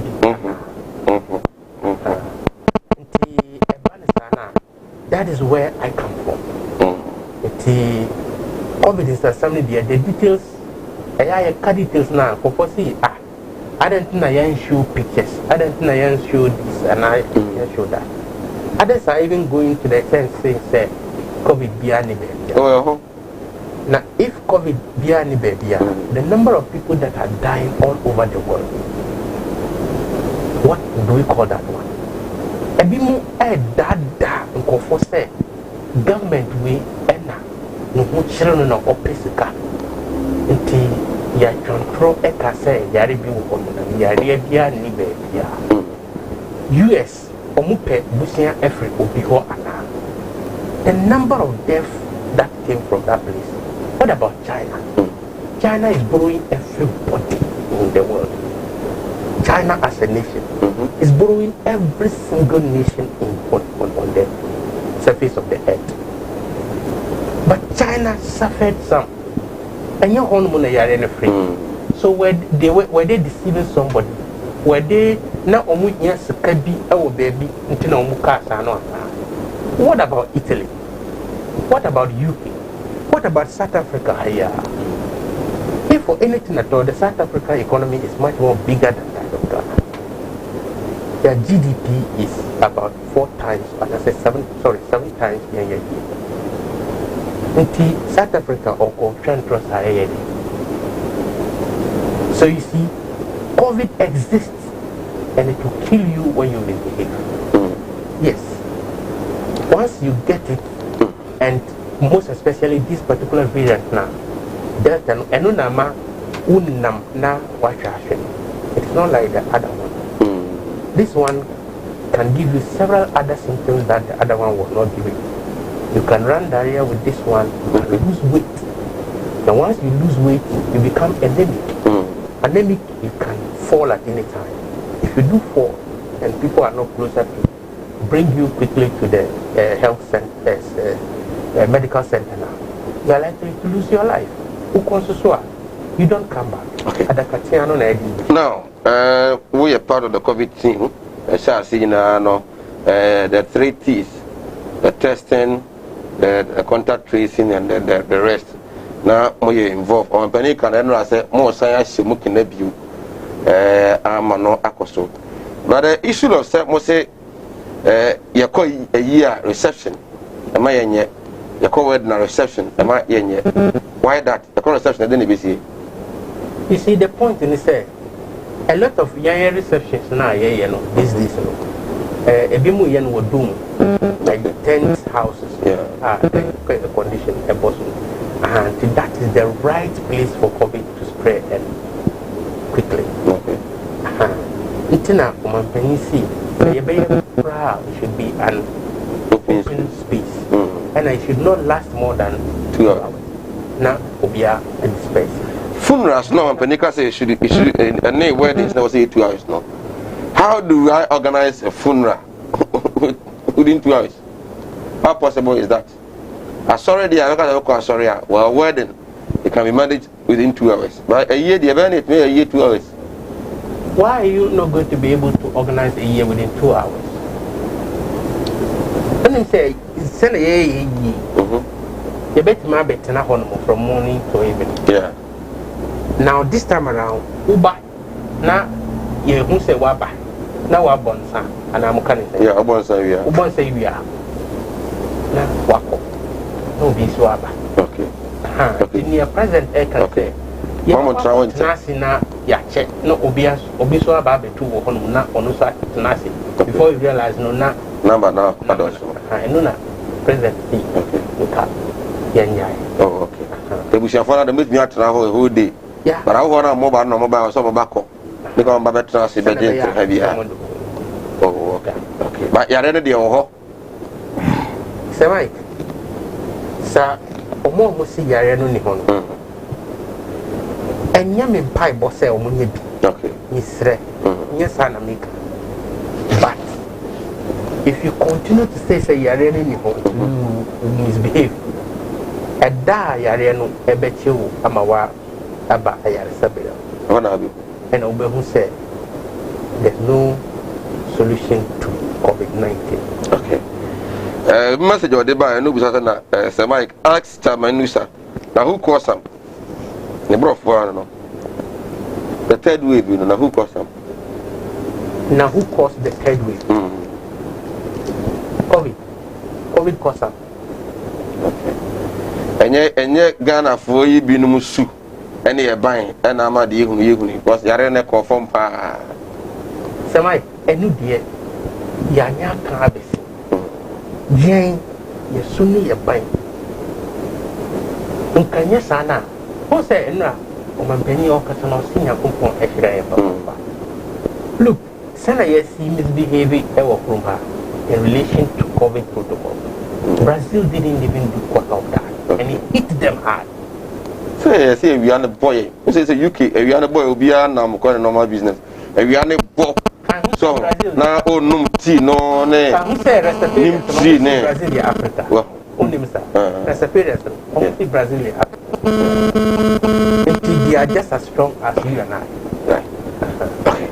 I was so Siripi life on Kumawood TV. I didn't Fabra ni nyamre. Into me and can ever Emma Tamari Nusa. Ewa Sanso and Minia Bema Hussein Texan and so Ewa Eguso. You didn't come or send so say Sakatu be never Mofan Chepa, yes, sir. And I'm right Texan. Yes, sir. Offense so no for the Takuma Dane, Franconia, more COVID no government in the case. And you Afi, Mammy Shassi, Mammy French Yakasema, I had the Ashanti Regional Chairman for NDC. Nanakwasi, Sandus, Pacho, which you are no more than or on tonight. Say, Ashanti region, Jumedino, the Diana, Ignase, Ubitima Yesa, Sulu, Asho, Sabasa, Bribiano, Nipana Babia, 1 year, and I didn't sober your crown, baby, no idea. You would do home. No way to marry Bibia. Now, my chair and regional communication officer, so far, so good. Oh, share. Wama MPP ni bia wo sorry so ko radio so bia no aye ade so akese e na man na so no think right enya ne nkran wote abas no didi abas so sorry enya o kamasi ko radio station no anu o kati across sa wonim se ba bia waduru no ansa na ye sei abofra hu ne sa hohora onem panyfoni bom didi e na Ghana nyina yakoma e ye nkran ana meboa enti wo ye no kumase no wa ye ne nkran na timia kati across babia to ko jin krafo de na Canada no de aka ho na krafo no so me ni kuma ase man oh etimisi ni nyina mu no won se ayimu kra mpo no ye obi e fan scientific cultivation simple kra no wo ye adwuma wo bi nkafu bi mu na hwɛ se bia land na yi bia ye no akɔ different ayi na menchia ye party offensive of ye constituency chairman ona aboje Kwame Apia na entire executive body no Kwame Apia oh ye very good na won se ye parliamentary candidate or contest here of Uswa champion Caesar babi o bi anso minchia no na ya ba for frempon wo hwe the financing say be hwe say NDC betiwe gina na yetu anamo babi a yekobia no I'm telling you so good or you very good at what to sana mona na onim ya na sabia ti he ya ma hu se me phone so unique fast food guys bi de bia o mo kan so mo say hey na Kumawood menim se sabe o mu nyina bo chanko mu ti fast food I'm telling you wa kumadan ene da chi bia ba me yiri kru wo de wuduru ho a wo de se me pe unique fast food o mu nyina o metima ma obi ha na me yiri free akumadan oh sa ene Daniel Apia Kubi Dallas Finance ye district manager oso chia wo ne entire Dallas Finance for nyina o se ye asama ye da betuja about ye COVID ma yen behave hypocritically yen nyanya atwom onim sebi bonde bia per classmate what I say bonde bia sebi obi a wabom oye ya wo per classmate no aka so se ni person se mene na ko school wabon hwese me brother yi kan nyina me bra Haruna chairman of so no so oh Brazil na hwan mo na wo krampo mo advance mo amusu motimetena se na MPP fo abeka kire so oh ya na mo a ye tu nyina no sa advanced country na Ghana fo so na eduru ha sei Ghana beyond 8 Ghana bi hwan no makasa asem ba obehunu se problem ya ba no ka kire so yema ye nya na monyosem na mbumo ye nya na nye ye fe ne sei na ye se Ghana first obi ani ho a wo ye apostles of doom na mbumo mpanyimfo sei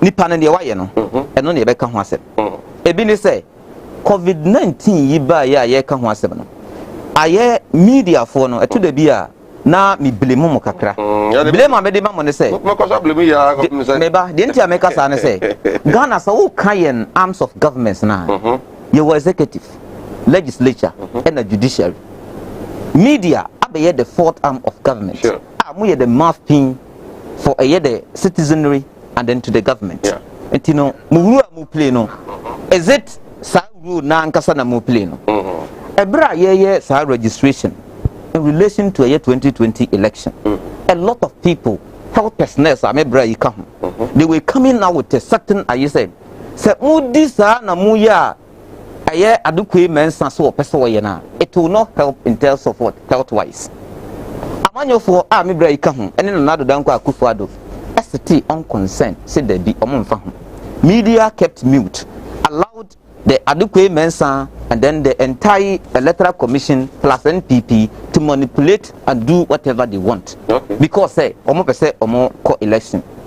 What is wrong bra o koye voter side o koye passport aye de ba de na ade passport enye voter ID card and I say be a friend say ye friend say birth certificate but mostly yenyi sa enema we nyina mfiri mu na mmom yenko processes a ebetimi abema sa bra Haruna asema walking inusa asema walking na yem manfo ko delay so enkonko ye registration aye nim say ebetimi de sa problem na ba aye nim say nka voters ID card that wo ho no kibetima use ama na serve the same purpose because our ID card no and a man na do danko Akufo-Addo be ye president 2016 itumi ko ye ntra ho enkono be biodu me build the foundation ababesi no one said the positives and from so aba sabe ye ka ne tentene ene the fence razor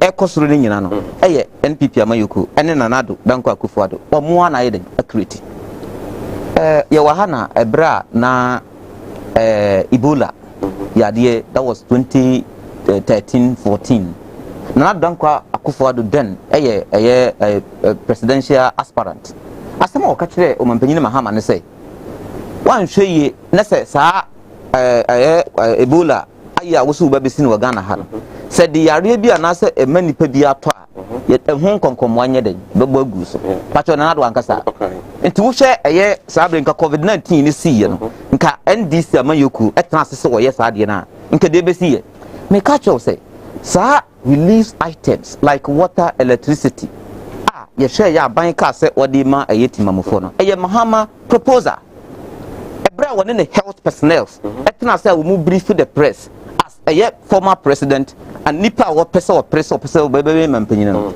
ono ne dis ancheche ne ba say sa bre wo hwa ade a ebetimi aboa ama yetimi afight tia yare COVID-19 ne say ebetimi ahore yensa bre bia regularly na yetimi hu se ebetimi anya light ofie na yetimi follow the procedures ekoso na ya hwese yade na nye den enka ye so what is that directives no by asana aban ne ye den e follow bra COVID-19 shasia na manfo kan about the preparedness of aban abra no makase o matimi build a resilient economy ye busa se COVID-19 aba aban hyehyeye ne de nya ye de behwese ye beketeli atia sa ayino bra the first namutu aban 2 ya ne say I also timi call IMF ekwaje bosia entino se o ka kire me say COVID-19 na ama ye economy abreku na say bia yenko yanim a enya no kre entina no mo sheda e no mo dada ye last year 2020 is it your friend saying, you know, for March, Muna COVID-19, that was last year, 2020. But I said, you grew free, saying, Saturday in an economy, I say, but no more painting, no more battery, no more the figures about 2 hormone. Meanwhile, no, and matching with the system.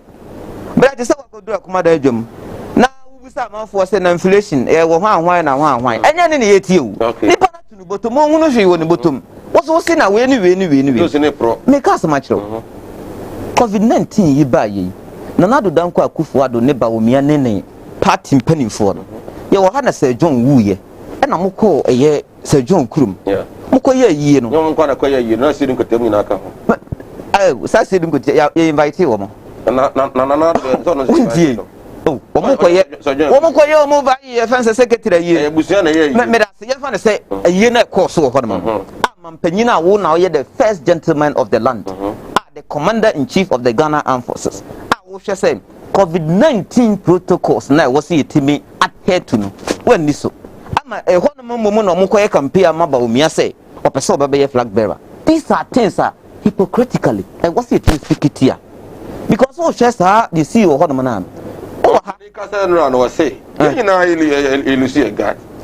Until the end, was here, no smarts, no yarn, said, you know, you default. A commander for default is a name, Jesus, 2 passes, Africa, Monsieur, a commander station. My men on no tongue, and 1 more crown on Shibi. You got tomatoes, no, on Shibi. And then also to be so in Shibi. And the end, and I am from Swan. Yes, I tell Papa, Medasibim, Neo Cano, Washadana, Oibia Wakasa. And I feel no person with me admitted on 1/4. None person Casse. Mimi Nanado, and then buying. Yam a program na Nasibia na Mutu 2 years. Minia, the Kaiser COVID-19 by ye. You say, I buy so what the relief items, sir, or the Niane Echo Chaman for fee. Oh, I have Uhuquaya buying fast or the chest and Miano. Oh, Cochadrian, 1 manipa kukushia overcrowded. Now, what to tune me and Nicovium. Busa will say, Papa, or your health fencing expert. Busa will say, your sister will saying, Anasa wo ram anawo kasa na egu obi so a sa saliva na ebe call nipa no ho no ebe tuma manipa na yeden anya yade ni bi but aban no under na nado danko akufo ado watch o yes ade no and remember me who say amete ha no enye aban ne ye ne etua ye ho ka but ye ne etua aye na nado danko akufo ado ka na da bia me ka say wo ye mampanyini wo ye DCE wo ye MP wo ye minister. Let's say you say kokoye did to me bia. Remember say you are serving a year and Krofuku or Motana say umuyi wono. And ke nyina na wose ekotena flat staff house. Na esan say ye nyina ntimi nko occupy that same seat no. And ye na nado danko akufo ado so wonko ho. Enti anything bia wo beye bia no. Na dem from so no ba o my Ghana. Odi abro. Enti na me person ko otimi admit say me na nado danko akufo ado. Esan say me na me ye mampanyina moto aba ma me mikoko gina manamu. And you may be an answer, say, I'm a sabri, I must spread it across. Upon we see them. Be and say, okay. Say so, penny, as I area could say, ye need any say, so. Offensive for Mudiso. Oh, Cecilia, maybe. Trot from a fire, Medebaha, will be in house nose mask. The offer I am mere rhetorics. Ye catch it, ye quatana, not the bill. Cramp another danko akufu do ye no. Okwachiri ho be hu so mo bogumbe wachiri ho. Omuji wo mani. I'm telling you. Manado no crop. One no crop kwaji wo mani. Because mameka asem nchiro. NPP amayoku ayese farasi for. Anase bia aye ukọ historical ye fa bibi se negus nagaskis. Say ahemfo mu ahemfo. Omo de mra nchi wo mo. Omo de omo pede they can do. Me say what that jare we any man people any man dey see ana make say wona wo be hu ni sa MPP fo hu ni say omo de omotima hye asema me de group akwa mu no e kire say MPP amanyoku a won na ye the governing party a wote o my Ghana mu no won de wo hu ni say mra ni no but wo de betima di wo betimi dia so atana se na wote mo adhere to sa protocols so aka the TV so but wono na waka no when this so I know the problem share COVID-19 fund this assess kana yenya ye na e wo hefa.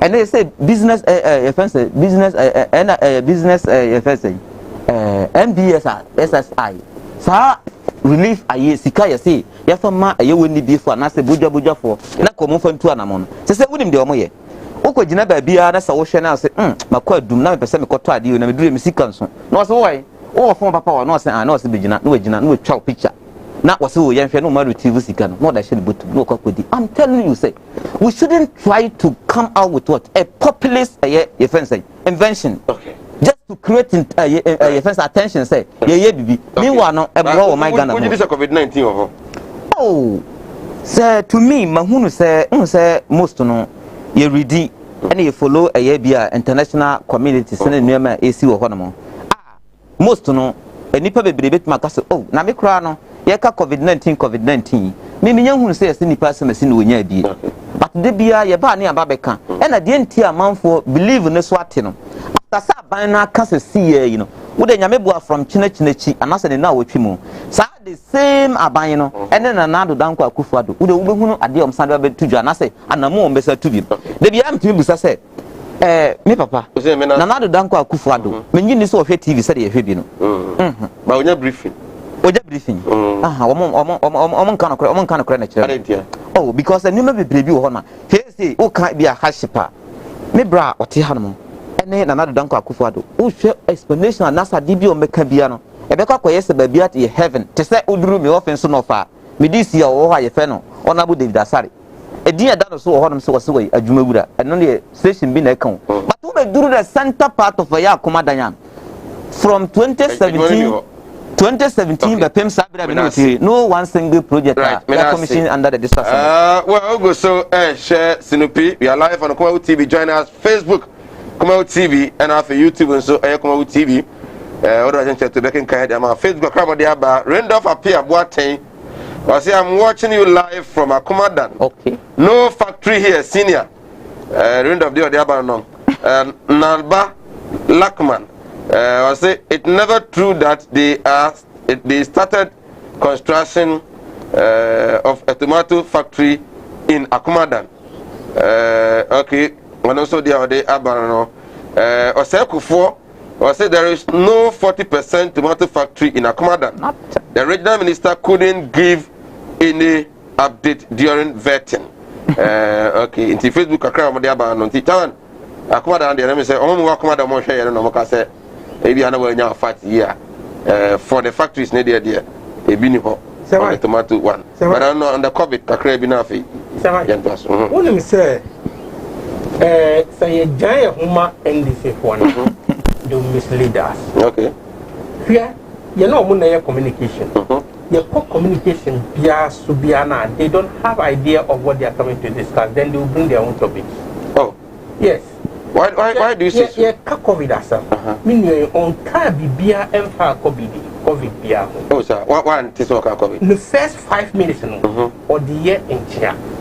I was expecting say you will even pull invoice for him. But one pull invoice, no crowd one.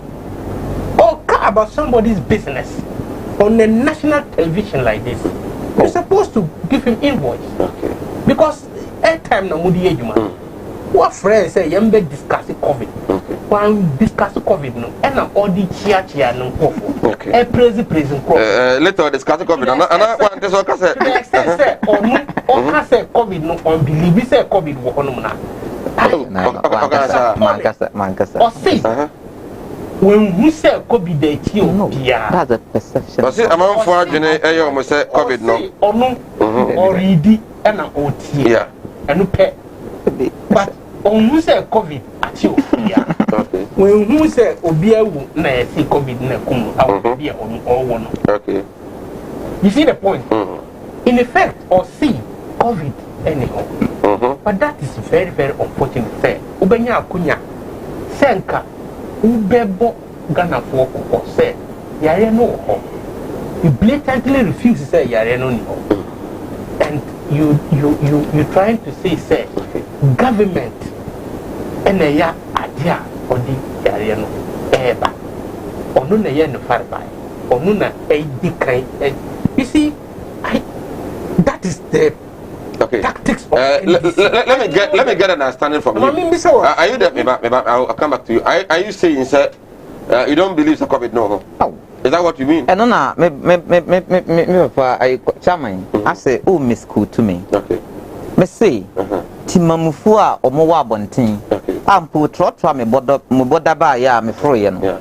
Ni nipa bi eni ho wo hye e nose mask ni believe ne say aban no nhyehyɛ ne na asɛm ade bia obɛka no ɛnyɛ no korɛ enti no ni onyi saa nneɛma no ntum na meme mom oh I believe say COVID-19 that's why you're wearing the nose mask that's why I share nose mask right yes oh say that is typical MPP and NDC saa na edi omo okrum ha anytime bia omo kan sam bia anhwe yie no we use intellectualism to bring them back to make them admit say near no omu kano na enye nukure but nukure no ni sana o kan asisi when you ask him a question direct say would you say COVID no wo anase any you did not ask him say ni omu na omu ti trotro no omu eje di say COVID wo anase COVID no bo ana and you see that is their style of communication or kakra ko ka say who they watch and see and then he is talking of something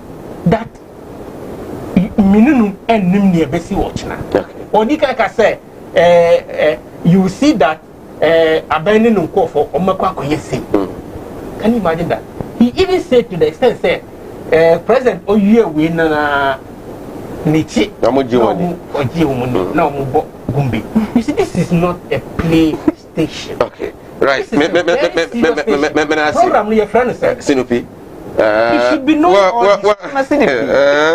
well Oguso Sinupi I just fabra numbers no egu screen ase for just first bra na enya mranken kan what the voice note so ba na bantem a yebo etumi e de ama once again as dan koma Kumawood Training Institute nyame e ya dom on the 14th of August and that training e ba so skill training kwan fast wa ODBs be ya hwen e wo de be mpaboa bags ne ade nyina na ye kyerɛw e no free on so a ye sign kyerɛw 3D ye kyerɛw ne ye car tracking device ye kyerɛw fertilizer nyina no ye kyerɛmo ye tre na Ghana cedis pe nti uguso na hwɛ ya modern na fa numbers na ye bo advert na uhu no na afi no register na intimi mo asedabio enkoma tawhid na topate clinic na kracho sa ba ko kumase ha na agiri din efi se ebodwa papa tawhid na topate clinic enkane no e for madam Katrina ya resabia enei wasesa ne tetebia ama a doctor for ni mfidi egu ho nya agro madam Katrina do no so de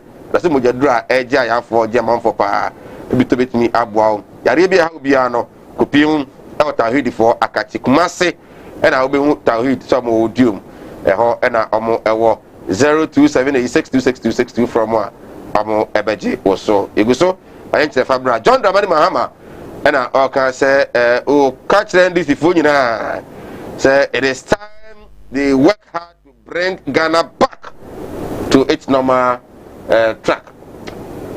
Hussein Ghana na wahene efa na Ghana edru muja Ghana wahene ni former president John Dramani Mahama egunu say as a Ghana no atia akudi be from tumunya adwuma ensafa Ghana back to the track. Enya mesada sibim na pomampanyini John Dramani Mahama babibia obia mamisanchia no na nyameboa year 2024 ni coming back no ya short anyame na meka necessary uduru ye akomadan a ewuku bi efe no offensive north concern youth for development okay na saa ekuo no ye both NDC NPP CPP ahemfo konfo ene obi bia wo hwe se development be ye ne priority kwakubu nsanka ho wo ye leader o kan ho kese pa na kwakubu nsaba bi obi amhia no na meka kire o kan ho sabri na anu nso eto ya ekotwia fa ne fie esan se MP ne DCE akodwiri mfikyire ama nso to ana ye den efa kromu nyina omo dwiri mfikyire se oh bra omo ma ekwan ya street ada da kromu no aye motora bra o se omo dwiri mfikyire ya ja se se kodura ho minim samenka ne se eye manholes na omo tutu no kromu ho won se omo de mfidie kane onabo eye samokudwa pia kubi edwi krunum na ode abo gu ho egu so se obeye na otime de eyeden kutala kaso na afofia ntwata na omoto aba na oyeden wantimi awene because na onabo samwe kujia pia ene no edc no ne onabo eye ogesin contest team e contest enti olusu yi enti NPP aban ba ye no David Asari ene ewura MP aban e wo ho na omo ye e wo ho no omo goduru afrancho na omo so mba ye afrancho township na omo dwi eye krunum na omadwi e de agu abotan ene okodu afrantu kuruma se nsuo to a udan bi hange soro sei na ensuo na twia pase ama nsusan enya akomada aye franchunko awo and oduru zongo bridge akomada zongo aye bridge wo abu ho no ma kwakubu nsam na yes a bridge no basabri nsuo na yeden asabu agu nti wo so omu dwudwu fitie no omu dwudwu yeden o ma dwudi se nkom be but be me sabri wo o ma jato ho bibia nkoso ho ene ko du nkinkasu nkinkasu na mahunu se yes contractor wodi anwia agu abobo ya mu so kwa as a contractor ko ye main road ana main road nkinkasu township na du na hima ni mu ho no pa ne se ko hwempo hey na de ba ko ajana bia nkinkasu ebom se de usika ne wo ya me yiri kru munya kono se sia se okọ hwacha na se oba hwa hwa ubesum besan yakọ because ya na adwo a montumonka ubetima to mapira aya asem kese a ekọ ho no so hope na mahama so mo pesa mo de back no no no de here menua meda se bebebe empanyimfo se bi ye bodama ye bo frifie o hwe o mampanyine mahama wazumi office ne first 4 years awetimi be ye mampanyine ene se me use offense of kan metima kyerɛw enema baku mienu miensa papa ne ye no ho a eno no timi ma ejidi a akomadan ene offense no fofo wo mpo ene Ghana fo nyina wa yebeka se o mampanyine mahama e wo se wono na edi ne ba because we know a matter of what comparing and contrasting sabri o mampanyine mahama e ba eye akomadan se ya francho akwan nkinkasu akwan eye ensenwa uduru asampa ne ye de call eye papasi wodi duru eye apentin e de call nyametre number 1 number 2 de ba ampons safukrum e na wodi free eye amponsakrum e de call eye chiredeja o ka se da bi se de ya kwan ne setie no predominantly no nkin akomadan eye akuafo enti yantimi anye wo makwan a bre bia na akuafo ne benya omo no baye no na so entimi emmakurum e na mpokro no obi obepese obefiri ba bia ba no ontimi mma ma yeden emeto e ma wotu sa na mo no eno na ma ewura apia kubi e hya ase a wodwiri edwi eye kurum na kwa be ka so eye kuta no because we are making yase mfato ho nti prison ni no wera hoda because uduru offense township eye offense south eye township ni nyina no o mampanyine mahama ene gu so wo hye bo se sabra wawie offense no okọ offense north eno nti no adanse wo ho se wo ye ha na nkokwa akoye ha na na fofia nto ata ene ubeduru offense north enuama ye basa NPP aban ebaye omampanyine Muhammad bibi efe no aye progressively free secondary school ena MPP force debi esesa na yenye ni free secondary school omo na te omo brofo sa progressive aye free secondary school no me no nyina ye witness ye mana wo muko school no obi ani ho obeka se free secondary school anye nambom de approach ene kwanya omo fa so omo de baye no ayade aye asem ene odura sampa na ye anase asusu secondary school a o mampanyine mahama si ya ye community day school a ene enkura wo makoho e science free secondary school na se bi obi wo no ba o jana manakwa kwatena ba bi onim hawa akura na nhyehyɛ ne anamuti otie no I'm telling you say a lot of things are happening over there awofo ne bi ebo extra ka e chance mpo na mahama mpenso na obi si wetua sika kakra e de ne ba ku school say schools ne bi charge enuma bebre bi krampo a wobekọ wie no na wa sa kapoma no anye den na wanwam mo charge ya den abane de bibia ba no mo charge illegal aya ano ne ye kanokwa a teacher for na say headmasters a o mo hwe eye efe ne say schools no o mo ntimi nkasa o kape ye be suspend o kape ye be yiwadi o kape ye be transfer wa firi ba bia wo enti bebre no akipi mute enti wo mo asabi o ma yexe da bi ye de yehuna e wose yetimi koka no oka na transfer no kra no yeden no akọ I'm telling you say things are not well and na wo kumase ha kiyetia project ye sha se MPP fo a me bra yi e ka ho ema e be ye demonstration kese e wo ho a se bi bi kura mpo pese o modi o madagya nyina begu so adanya o mampanyine mahama bi tu good wo ho MPP fo e de adwene bi a hye o mu so o monye sa ema bi ni mo ye sa it took ye otiko koso na otumfo se tutu ene o mampanyine etna se ka se da bi papa na de na wo beye no wo de eye ade ni nyina ba be kire ene ye gie atum wo se me nhwemu ne yenyi de ye ne yenhwemu ne yenye den yenyi no wonye to mampanyine mahama ade na wo ba beye no ha nye se bi wo be fa bibi wa na akọ na mbom project kese the whole West Africa ene wo be si market amayen papa na fa nko bole o oye no wo ye fenesen Ashanti region ye fene say markets a hodwa Oma penyin Mahama see. Oko eye your friend say eye Tepa hospital. A lot Oma penyin Mahama de ye den egu akwa mu. Ene so be fa obi adwuma mu a. Na so wan see hospital. Na pese o pick nipa no ko eye hospital ho ma. Ehin fa no be adwuma. Ene community day schools na Oma penyin Mahama see Ashanti region kwa yinya 14. What did I mention? 13, 14. Yeah. What are you saying? Oh, I said Ashanti region. Oh, and then we moon aye. Governance is about what? Assets and liability. Oman Penyin Mahama promised 200 secondary school. Ebra will be free abamuno. No wa ye bia a business stage of what? Completion. Until so we are buying. That's a what Banessa will say. Open so she say free secondary school beba. A deba didn't was away. I was so timid, said 200 secondary schools, no. Mammy completely. And don't forget, say a buying under another Danko Kufuado promise, yes, said. Obesi 300 secondary schools. That was the first 4 years. But I want to say ecosystem, a baby for program. Ecosystem. Oh, yeah, you. And you know, say, young share na yantimian Casantre, yen MPP for. Brebiano or Madada. And you want to say, I'm not Ghana for war, free Ghana. Are you checking the time? What's it? Who said that's what I'm not Ghana for war? Every woman, some person must have that's one a you. Me that's baby. And that's why Ghana for war. And it's a share a coin. And so, and Kania, and not health. And they would do a commandanya.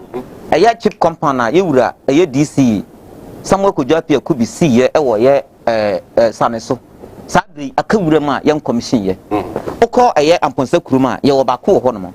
Now, most to know me, ya no much in Kura. Sanke ye such compound na a bit me a servo.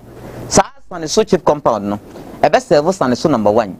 Sanisu Zongo, Sanisu number 2, Bosom Ponso, Kwayekesim, Kutire, Tamani, Kwan for the crew. And I said, no, why, yeah, 85%.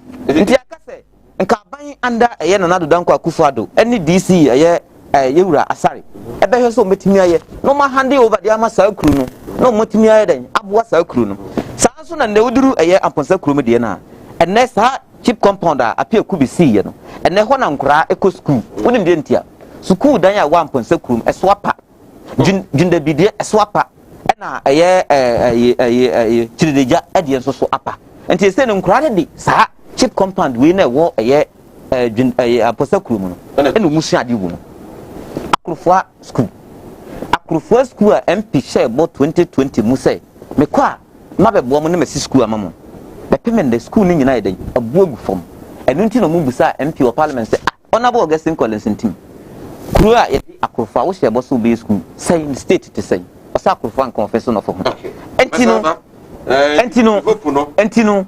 Yakasi kopa Oman Penyin Mahama where a year coin or market or yen or yen Kania and what just say Ghana security wise and so very tight and they say Ufri Wahasi let's say who see a sale now so cover beer a yashe but encan and nentisa and then other NPP Amayukum and a judge ni at be a court to cramponu dear Sama a man signed to me coho echo cobuno. A permanent manager, P. F. and Puma Yedin, a Janico.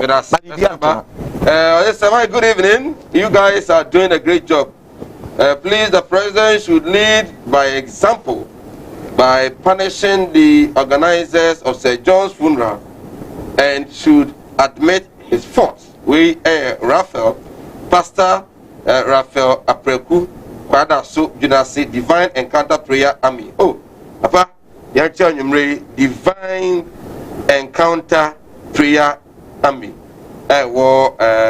Kwada So Ejunase. Pastor Raphael Apreku. Pastor Yachiao Ene Enyumre. I said the MPP man is lying pa. One for the I say I'm God's way. I believe it's God's way, not God's way. I'm God's way from Offensive North Akumadan. Kindly tell the NPP man that he should tell us the exact location of the factory. It seems he has not been to Offensive North before.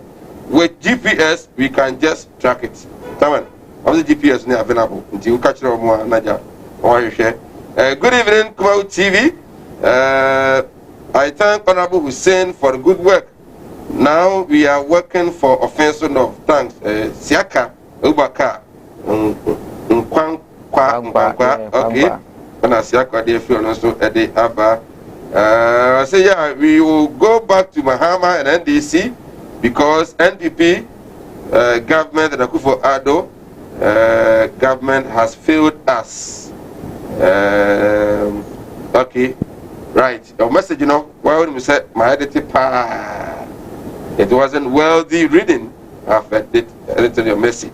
Good evening, Sir Mike. I'm enjoying your show. You keep you keep hyping me always with your questions. God bless you. Okay, God bless you too.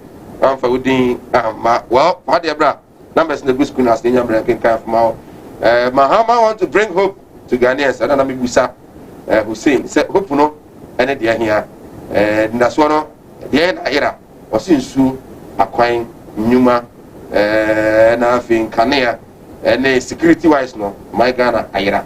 Chairman, these are some of the hooper and that's what Ghana for in the John Dramani Mahamani and this was said any hope you until Omoba Amade Bray and that's what I say farm bomb pie goosa is to frere Ghana Pendada JM said the Kratias ya na say on crack.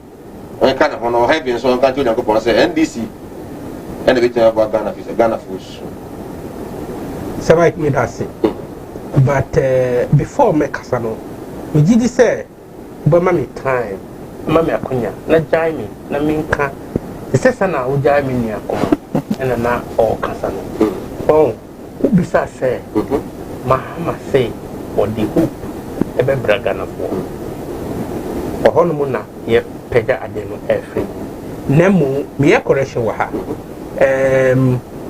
akomadan factory no na na 40% na make no it's even completed enya tomato factory but nemo cassava processing factory starch factory listen to this near SC yen say na proposals na eba no one Mr. Felix Kweku Ampom so, Onunana or selecting in between the tomato factory and the starch. Okay. And Uko Akumadana, they produce a lot of cassava. Okay. And the two factories could have been sited there. Okay. So this particular person who represented them at that time opted for this one. Okay. And it was done. It's even completed. So starch factory yes. A part of the one district, one factory. Exactly. Project. Yes. Okay. But not tomato factory. Yeah. Thank you. Premier Foods Company Limited, a cassava processing factory at Akumadan, a franchise in the Offensive North District, in the Ashanti region. And that is the correction. Okay. Now, Yafa and Twin China, Mahama see hope. Samai, Miss Rew, there is nothing in Mahama called hope. There's nothing in Mahama called hope. They say, back. One Kasoba said there's absolutely nothing in Mahama called hope. Mahama can say, Obabe say, Hope City project with $10 billion. The word hope in the midbed canasa. Do we have a plot for that? Is there any site for that? Okano in the position, right? No. Mahama was in government. He was in government. Yeah, very well. And commissioned Hope City project. Okay, Hope City project. Are you telling me Mahama was not in government at that time? Mahama was in government when he said so. And even commission, what do you call it? Cut sword for it. You see the point? 419 sword or Katie. That is Mahama for you. And he calls it hope. Semai, when we want to base on this one, is there any hope in Mahama? That's why I don't tweet. Me no kuma o kasa no.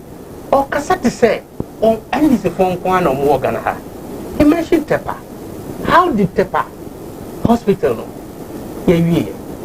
Mahama took all the money and claimed he has given it to the contractor. And the hospital was there. It was not completed. Can who say all the hospitals now Mudibo none was completed. But I'm going to do baby. Miss Ram, I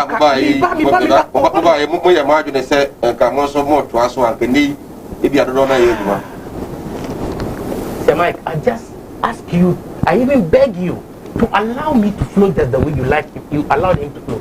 In some now not occurring, all of them were, major part of them were lies, and you know that. But you allowed it. Please allow me to flow so that listeners will listen and judge. And you won't tell yet how. Yes, but I also have. It's my duty, sir. That is the point. When I need to come in to get clarification, I need to come in. But the point is that you don't know that government is continual processes more than any other person, especially with the politicians. You know that. But we play that card, don't we? Double standard. South Masia, Nyachum, NDC, Adia, Omutumia. When it comes to the 200 schools, or say government is a continual process. Until Omuya do baby, na ye buy na see ye be say na say it was. He knows very well that they did not complete any. Those that they completed was 58, sorry. When we came to power, we completed 29 of their 200-day schools. That is what makes sense as government continuity, right? Okodi, Kumawood Hospital, Sika, everything he claimed he has given it to the contractor. Me know me and we 30% a shame. But when they come on television, they sit down and talk as if say there's a whole completed hospital that people are attending at Kumawood. They made mention of another hospital at the military hospital here. Me bisa say almost start here now. President Kufuor start here. But when he came into power, they have not even completed it. You see the point? You free honeymoon and just mention any other project that they are. KJT hire or to us Kase or Mubabe KJT na ye catch them for sale Munkoy say anything. KJT market Mahama G Sikase. Sikase now this year. KJT didn't flood and spoil things just last month. Wait a minute. Flooding at KJT, you and I. It's not a result of the KJT and Kasano. Name Abia net environs. What goes on there? The architecture. So when he made mention of the implementation of Free Senior High School, you allowed him to flow. What is wrong with the implementation of Free Senior High School? Tell me. They made noise. We meet them on shows, and that is what they ask them to come and say. So if you don't allow him to go, you can put him to street proof. He cannot.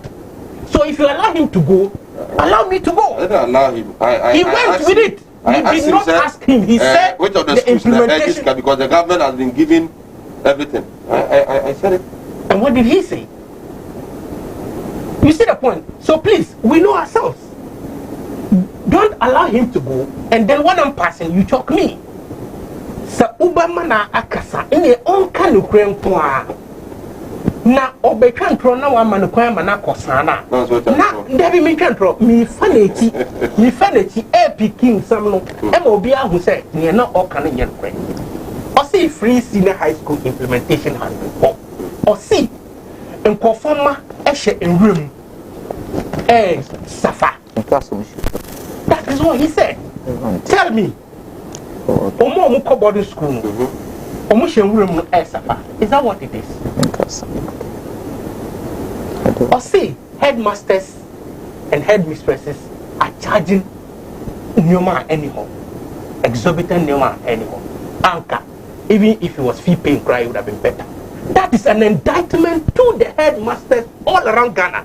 That is what NDC do. They insult people intelligently. The headmasters and the headmistresses, you must have passed through them. Why do you come on national television to call them thieves? Because they are charging something that government says is illegal. That's what he said. So they are what? That is NDC for you. We know them. So when we your road Musea, let me expose them. That's what they do. Until who they jam in a flow. Me see. So who care about KJT market? How many years did NDC take to build KJT market? We are doing one over there at the same place. And he should not be so happy about KGT project because a bigger, ultra modern one is coming. The same project. But here, the cost is even much more lesser than the Omudisi. That's what I'm talking about, Mahama. That's all that Mahama does. He goes to Circle and use $260 million. In fact, they themselves came on national television to call each other liars. Felix Ofosu Kwatika said $260 million. Sami Janfi Ebeka said he is lying. It is 74 million euro. Who is telling the truth? That is NDC for you. A bunch of confused misrepresentatives of facts. That's what we are. Look, $260 million for just one interchange. And that interchange is even just 2 tiers. We have done one interchange at Pokwasi, 4 tiers. Plus 4 tiers. The one at yes, it's 4 tiers. We've done that. We've done Tema. We've done Obichabelemte. We are doing that of Tamale. You see the point? And that all combined is costing the ordinary Ghanaian less than what they have used to do one. That is the difference between MPP and NDC. Let me ask you, that 200 day schools, Mahama has taken all the money. Mahama has taken all the money, and the schools are not there. The schools are not there. Do you have the 200 day schools? Do we have it? Edis Kanibi. Is that what you are approving? Do you approve that? It's the same way Mahama, this same Mahama, went to do Sagleme project. He's supposed to do 5,000 units. And they have done 1,500. And Mahama has claimed he has paid all the money. All the money, 100% to the contractor. Is that the manager of, is that the good manager of our country press? Yes, Mo say, Sikei Kotena Sinabo Eban. Obiaba say Okwakoye Juma say Amo 5,000 housing units. Okoye less than 2,000, just 1,500. And Okotam Sika of 5,000 housing units Ediamano. Amanako. Then you call this one hope to come back?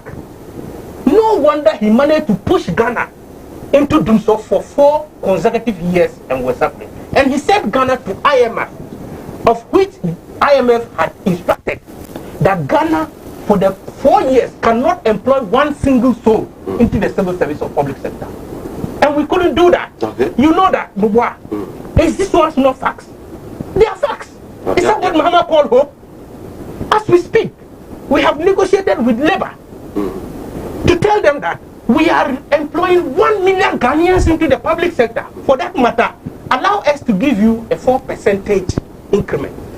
So we can use that to employ the rest. Because of COVID, there is no leverage for us to do much more increases and still employ. He should tell me, in Mahama's whole of 4 years, 1 single person he employed into the public sector. As we speak. I know a lot of people in Mahama from public sector? When IMF asked us not to... Under Mahama, Ghana as a country could not employ any single soul onto the public sector. Yes. No, because that is the extent to which Mahama destroyed this nation. And he now sits down and calls it hope. Let me tell you. Wait a minute. There was freeze on employment, I know. Mahama recruited at least some of them, minimum Omunya Jumaye under Mahama's regime.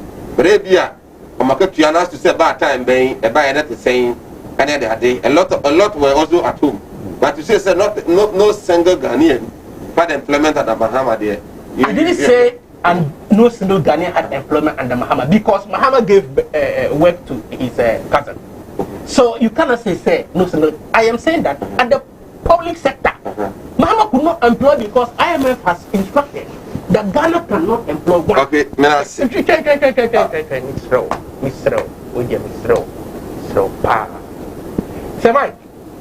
Look, when Mahama calls himself hope, if Mahama remains the only hope for Ghana, then Ghana is hopeless.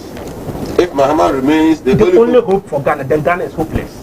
Right, I was young, so that and Mala Muhammad Spiritual and ever sent a poet TV or say a war, Sikasem, a Juma Sem, home bin a Tata war, and a one on Inanabra, no more, Naomi Yariano, a tam, a threat, and a Obabian soon to take to, and you know, about with me about Kumas, Muhammad.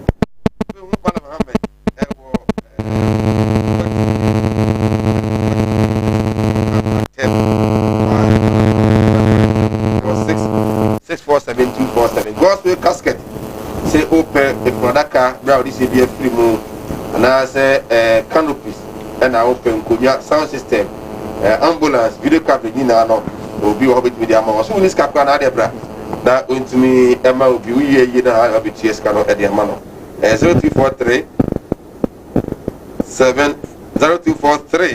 737 457 0243 737 457 our travel and logistics say for do the kind eko amana ni Dubai na afide ma timi koso e de ema wo koye adwuma na onya bia betra obeda kama ene menkanfo afuma sebra so me sa de jebesa no e de wada ko mu Dubai 0552373027 0552373027 from amo ebejo so well ketu bi na fi menia oh me ho twidi me said ye mebra eye chairman wo hwe said o setia menim se nka obeka no kre ana wo hwe bia me form na na ne wa hye da na wo se wo min kan sem no mu ho sa akwa oh enti wa wo da so desire say wo se e fa ne say pokuasi interchange sa pokuasi interchange na se fori nyina Muhammad Sikio Fando but mo kile mo say mo project under na nado danko Akufo-Addo ne NPP jo mo ye eye tamale flyover eja ene uko eye wale a ba o mia plot awaji no ho so mo kwa kusi hospital o de duaba o ma duaba anchi o wale entina na no ba o mia ko eye wale a wa hunu huti na o mo ye me support so ye nhuru no ba o mo huru no esan anamo a wadada wo mo enti woni ha na ba o mia ba eye Kumase tech PowerPoint presentation wo ye we ye beye the new track amafo amusa say o man san kwankwa ye editing o ne ma ne ma no betu dwa no che we no so hunu say MPP amanyoku e twatoro me bra say da wote me mpese wo bi twatoro che se si a wo si premium starch and sa premium starch wo si eye adwuma enye adwuma wa francho ma me nkyere oba bi esan wo woduru akomadan afrancho a wo fa mankram so kwan no so a wo ko wanim kakre bia wo hwe won sabonkum so a e wo ho na nipa we yes our factory ne be kan say on pese amanyoni bia de ne ho behim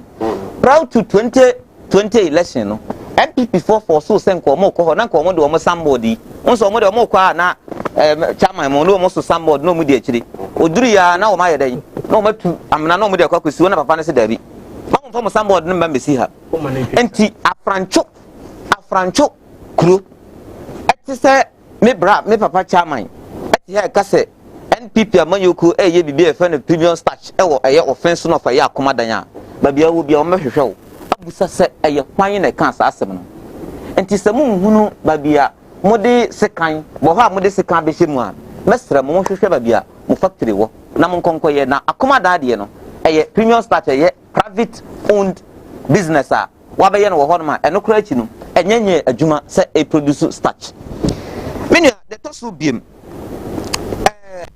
talk about a continuous project. So for like interchange. And you're paying for a chassis. I'm paying mills by what was 1 hour to us. And Tinisa will be a project. Let's over now or to us. And no AKA news. There, you know. What one among share so for like they call there. So for like interchange, you know. A continuity. On say a bind here, on say Ghana had one. Yentimi nkasa wo baba be center eye bibia e wo faako Oh, yeah, we were hard man. Now, there is assumed there was a weird. Yes, sir. There was some say. Went me and you, there was assumed some over here. Yeah. There was a weird, went me and you, now say about from bar. This in the say, or my squad, yes, that's it. MPP for my quantity surveyors. Say, oh, share a yes, cycle interchange, or much nature. I know money from so. Mampenini, na Naku for Aduancasano. And I am from Swan that me are through or more becca a ye or massive winina. Ah, Motasia, no, my, I deal with this CBC. So we did sell Mampenini Mahama discover ye, was say a year a Fariana Sabia, a ye, a hospital, sir. What better now about 4 years? Then you are super incompetent. Another Madiska. Oh, we send the person see the Sikasi in Aquacomano. I dear bad the document in Crata Ben, I'm never top and Tinama, you say. Muhammad Disiko, and then for Sankrata, the better the Yanka. Then I and oh, Muhammad Coco Disiko has it. You shouldn't be doing that, and I say, be a moon deceiving the public. Okay. So, we say, good evening, Sir Mike. I'm enjoying your show. Tell the NDC man to accept that they are not a hope for this country. Check it. Okay. I said, good evening, Sir Mike. The NPP man should retract. Muhammad could not employ any public sector worker. What a shame. What a shame. Julius. Oh, the other son of ended all. Okay. You see, Samai, thanks so much for your insight. You see, the NPP man does not want you to come in when he's lying. Don't accept lies. Mate. We see, offense has a lot of problems. NDC could not solve it. How do you expect NDP to solve it within a twinkle of an eye? Give us a break. Jesse, and so the others, so the Abba, and so I don't know. Say, there is time we talk to these people. The NDC and NDP are not the option. Let's give Budike or Kyodonko the chance. Osmosis. Okay, that's it. Me, Mr. Nina or Casem Cocasem Pocrane Kate. Nanus will be to Honoma, a fence in Susanya, and I say a year at a. Oh, bra. Nanu ya, we have Western region, MPP Quanya or Mosso Maye. A quine in a word Sinio, a choir Maya baby to within 2-3 weeks. A quine in a side. I could see Western region. Master say, which part of Western region? Oh, I don't know. I will got some in Western region. I think Tandan area. Western region. You didn't know so. Well, moon. What is what anymore? When in power shedder. Share MPP Mayoko. Bribian almost said no more accurate lie. Not Papa Saka say your friend say. Your friend say. Your friend say. Mahama Amfa a year ubia. Oh, I the son of watching a genesis. Mr. Wakasa the freeze unemployment. Ewo eye your friend say IMF eye conditionality no na ntia a teacher for ntia nurse for ope aban krampa otimi fa nurse for na teacher for kese eye under ndc amayokum is mama ka se menchiro no na so go feel denya unless 2016 2015 2014 sanso na Muhammad so fa eye wo mo na mo 20 fence 2000 and eye friend say wo mo na mo wa chire sa adeba me was there what now Mason so far a yakufo de that's how it is until so ka say bia ma fe obi wa hanama and ninti emma aye say obi amfa obi adwuma then you are misleading the public no mama we mesro mama summarize kitubi ha mama summarize kitubi ha papa can say about you dum so NPP aban kire one single a year omodi aba abeka aye your national grid so amadu so free hot they have nothing to show one minister in charge of I'm highly disappointed in this government. I've regretted voting for them. Akufo-Addo have successfully destroyed the country totally. JDM is telling the truth. Currently, we peasant farmers can't buy fertilizers for our crops. Mohammed, UDS, Nampala, no, if you are the other. Mohammed, I don't know. So, right, thank you. Ma, Yenny, and who say, Sir, or be cantrona, or cantrono, and bebia, or bia, and Timio. Now, there's no cassava farming in Walwali.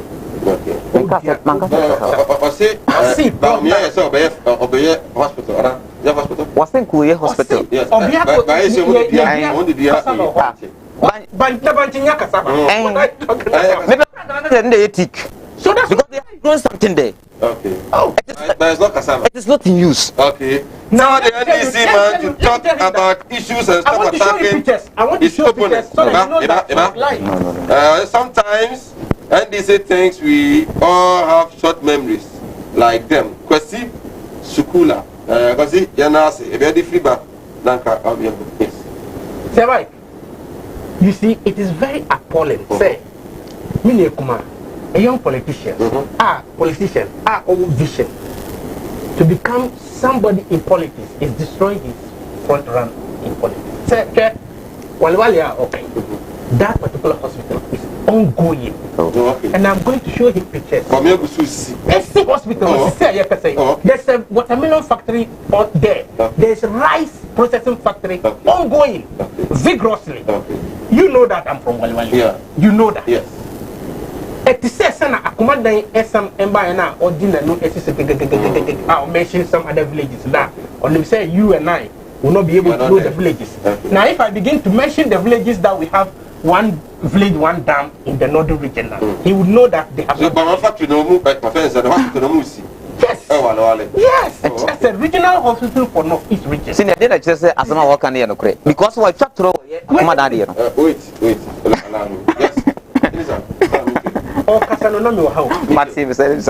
So at least we are cremony on. Miss me a cremony. Yeah, here, actually say. What is the crater? That's what you throw. Opening a casacra, you don't cross. Matsi for Papa in the Medasi Majao. Don't bring my religion. No, me. In a way, you've been intimidating him.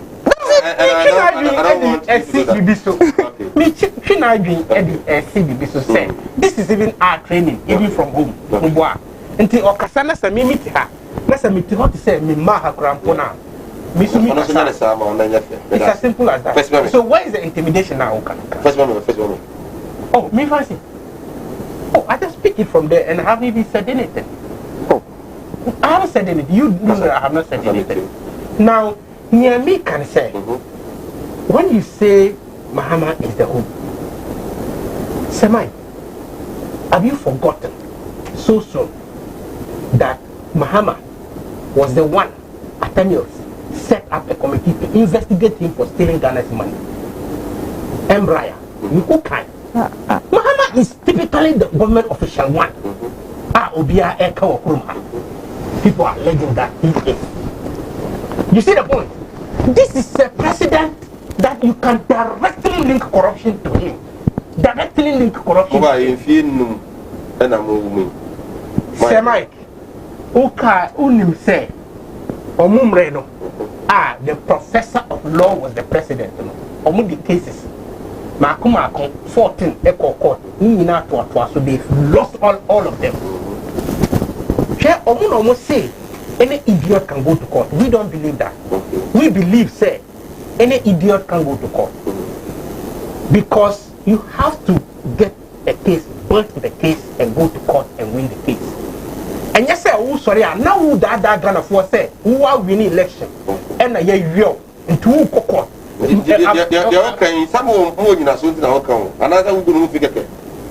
going to say that is exactly what we are doing now.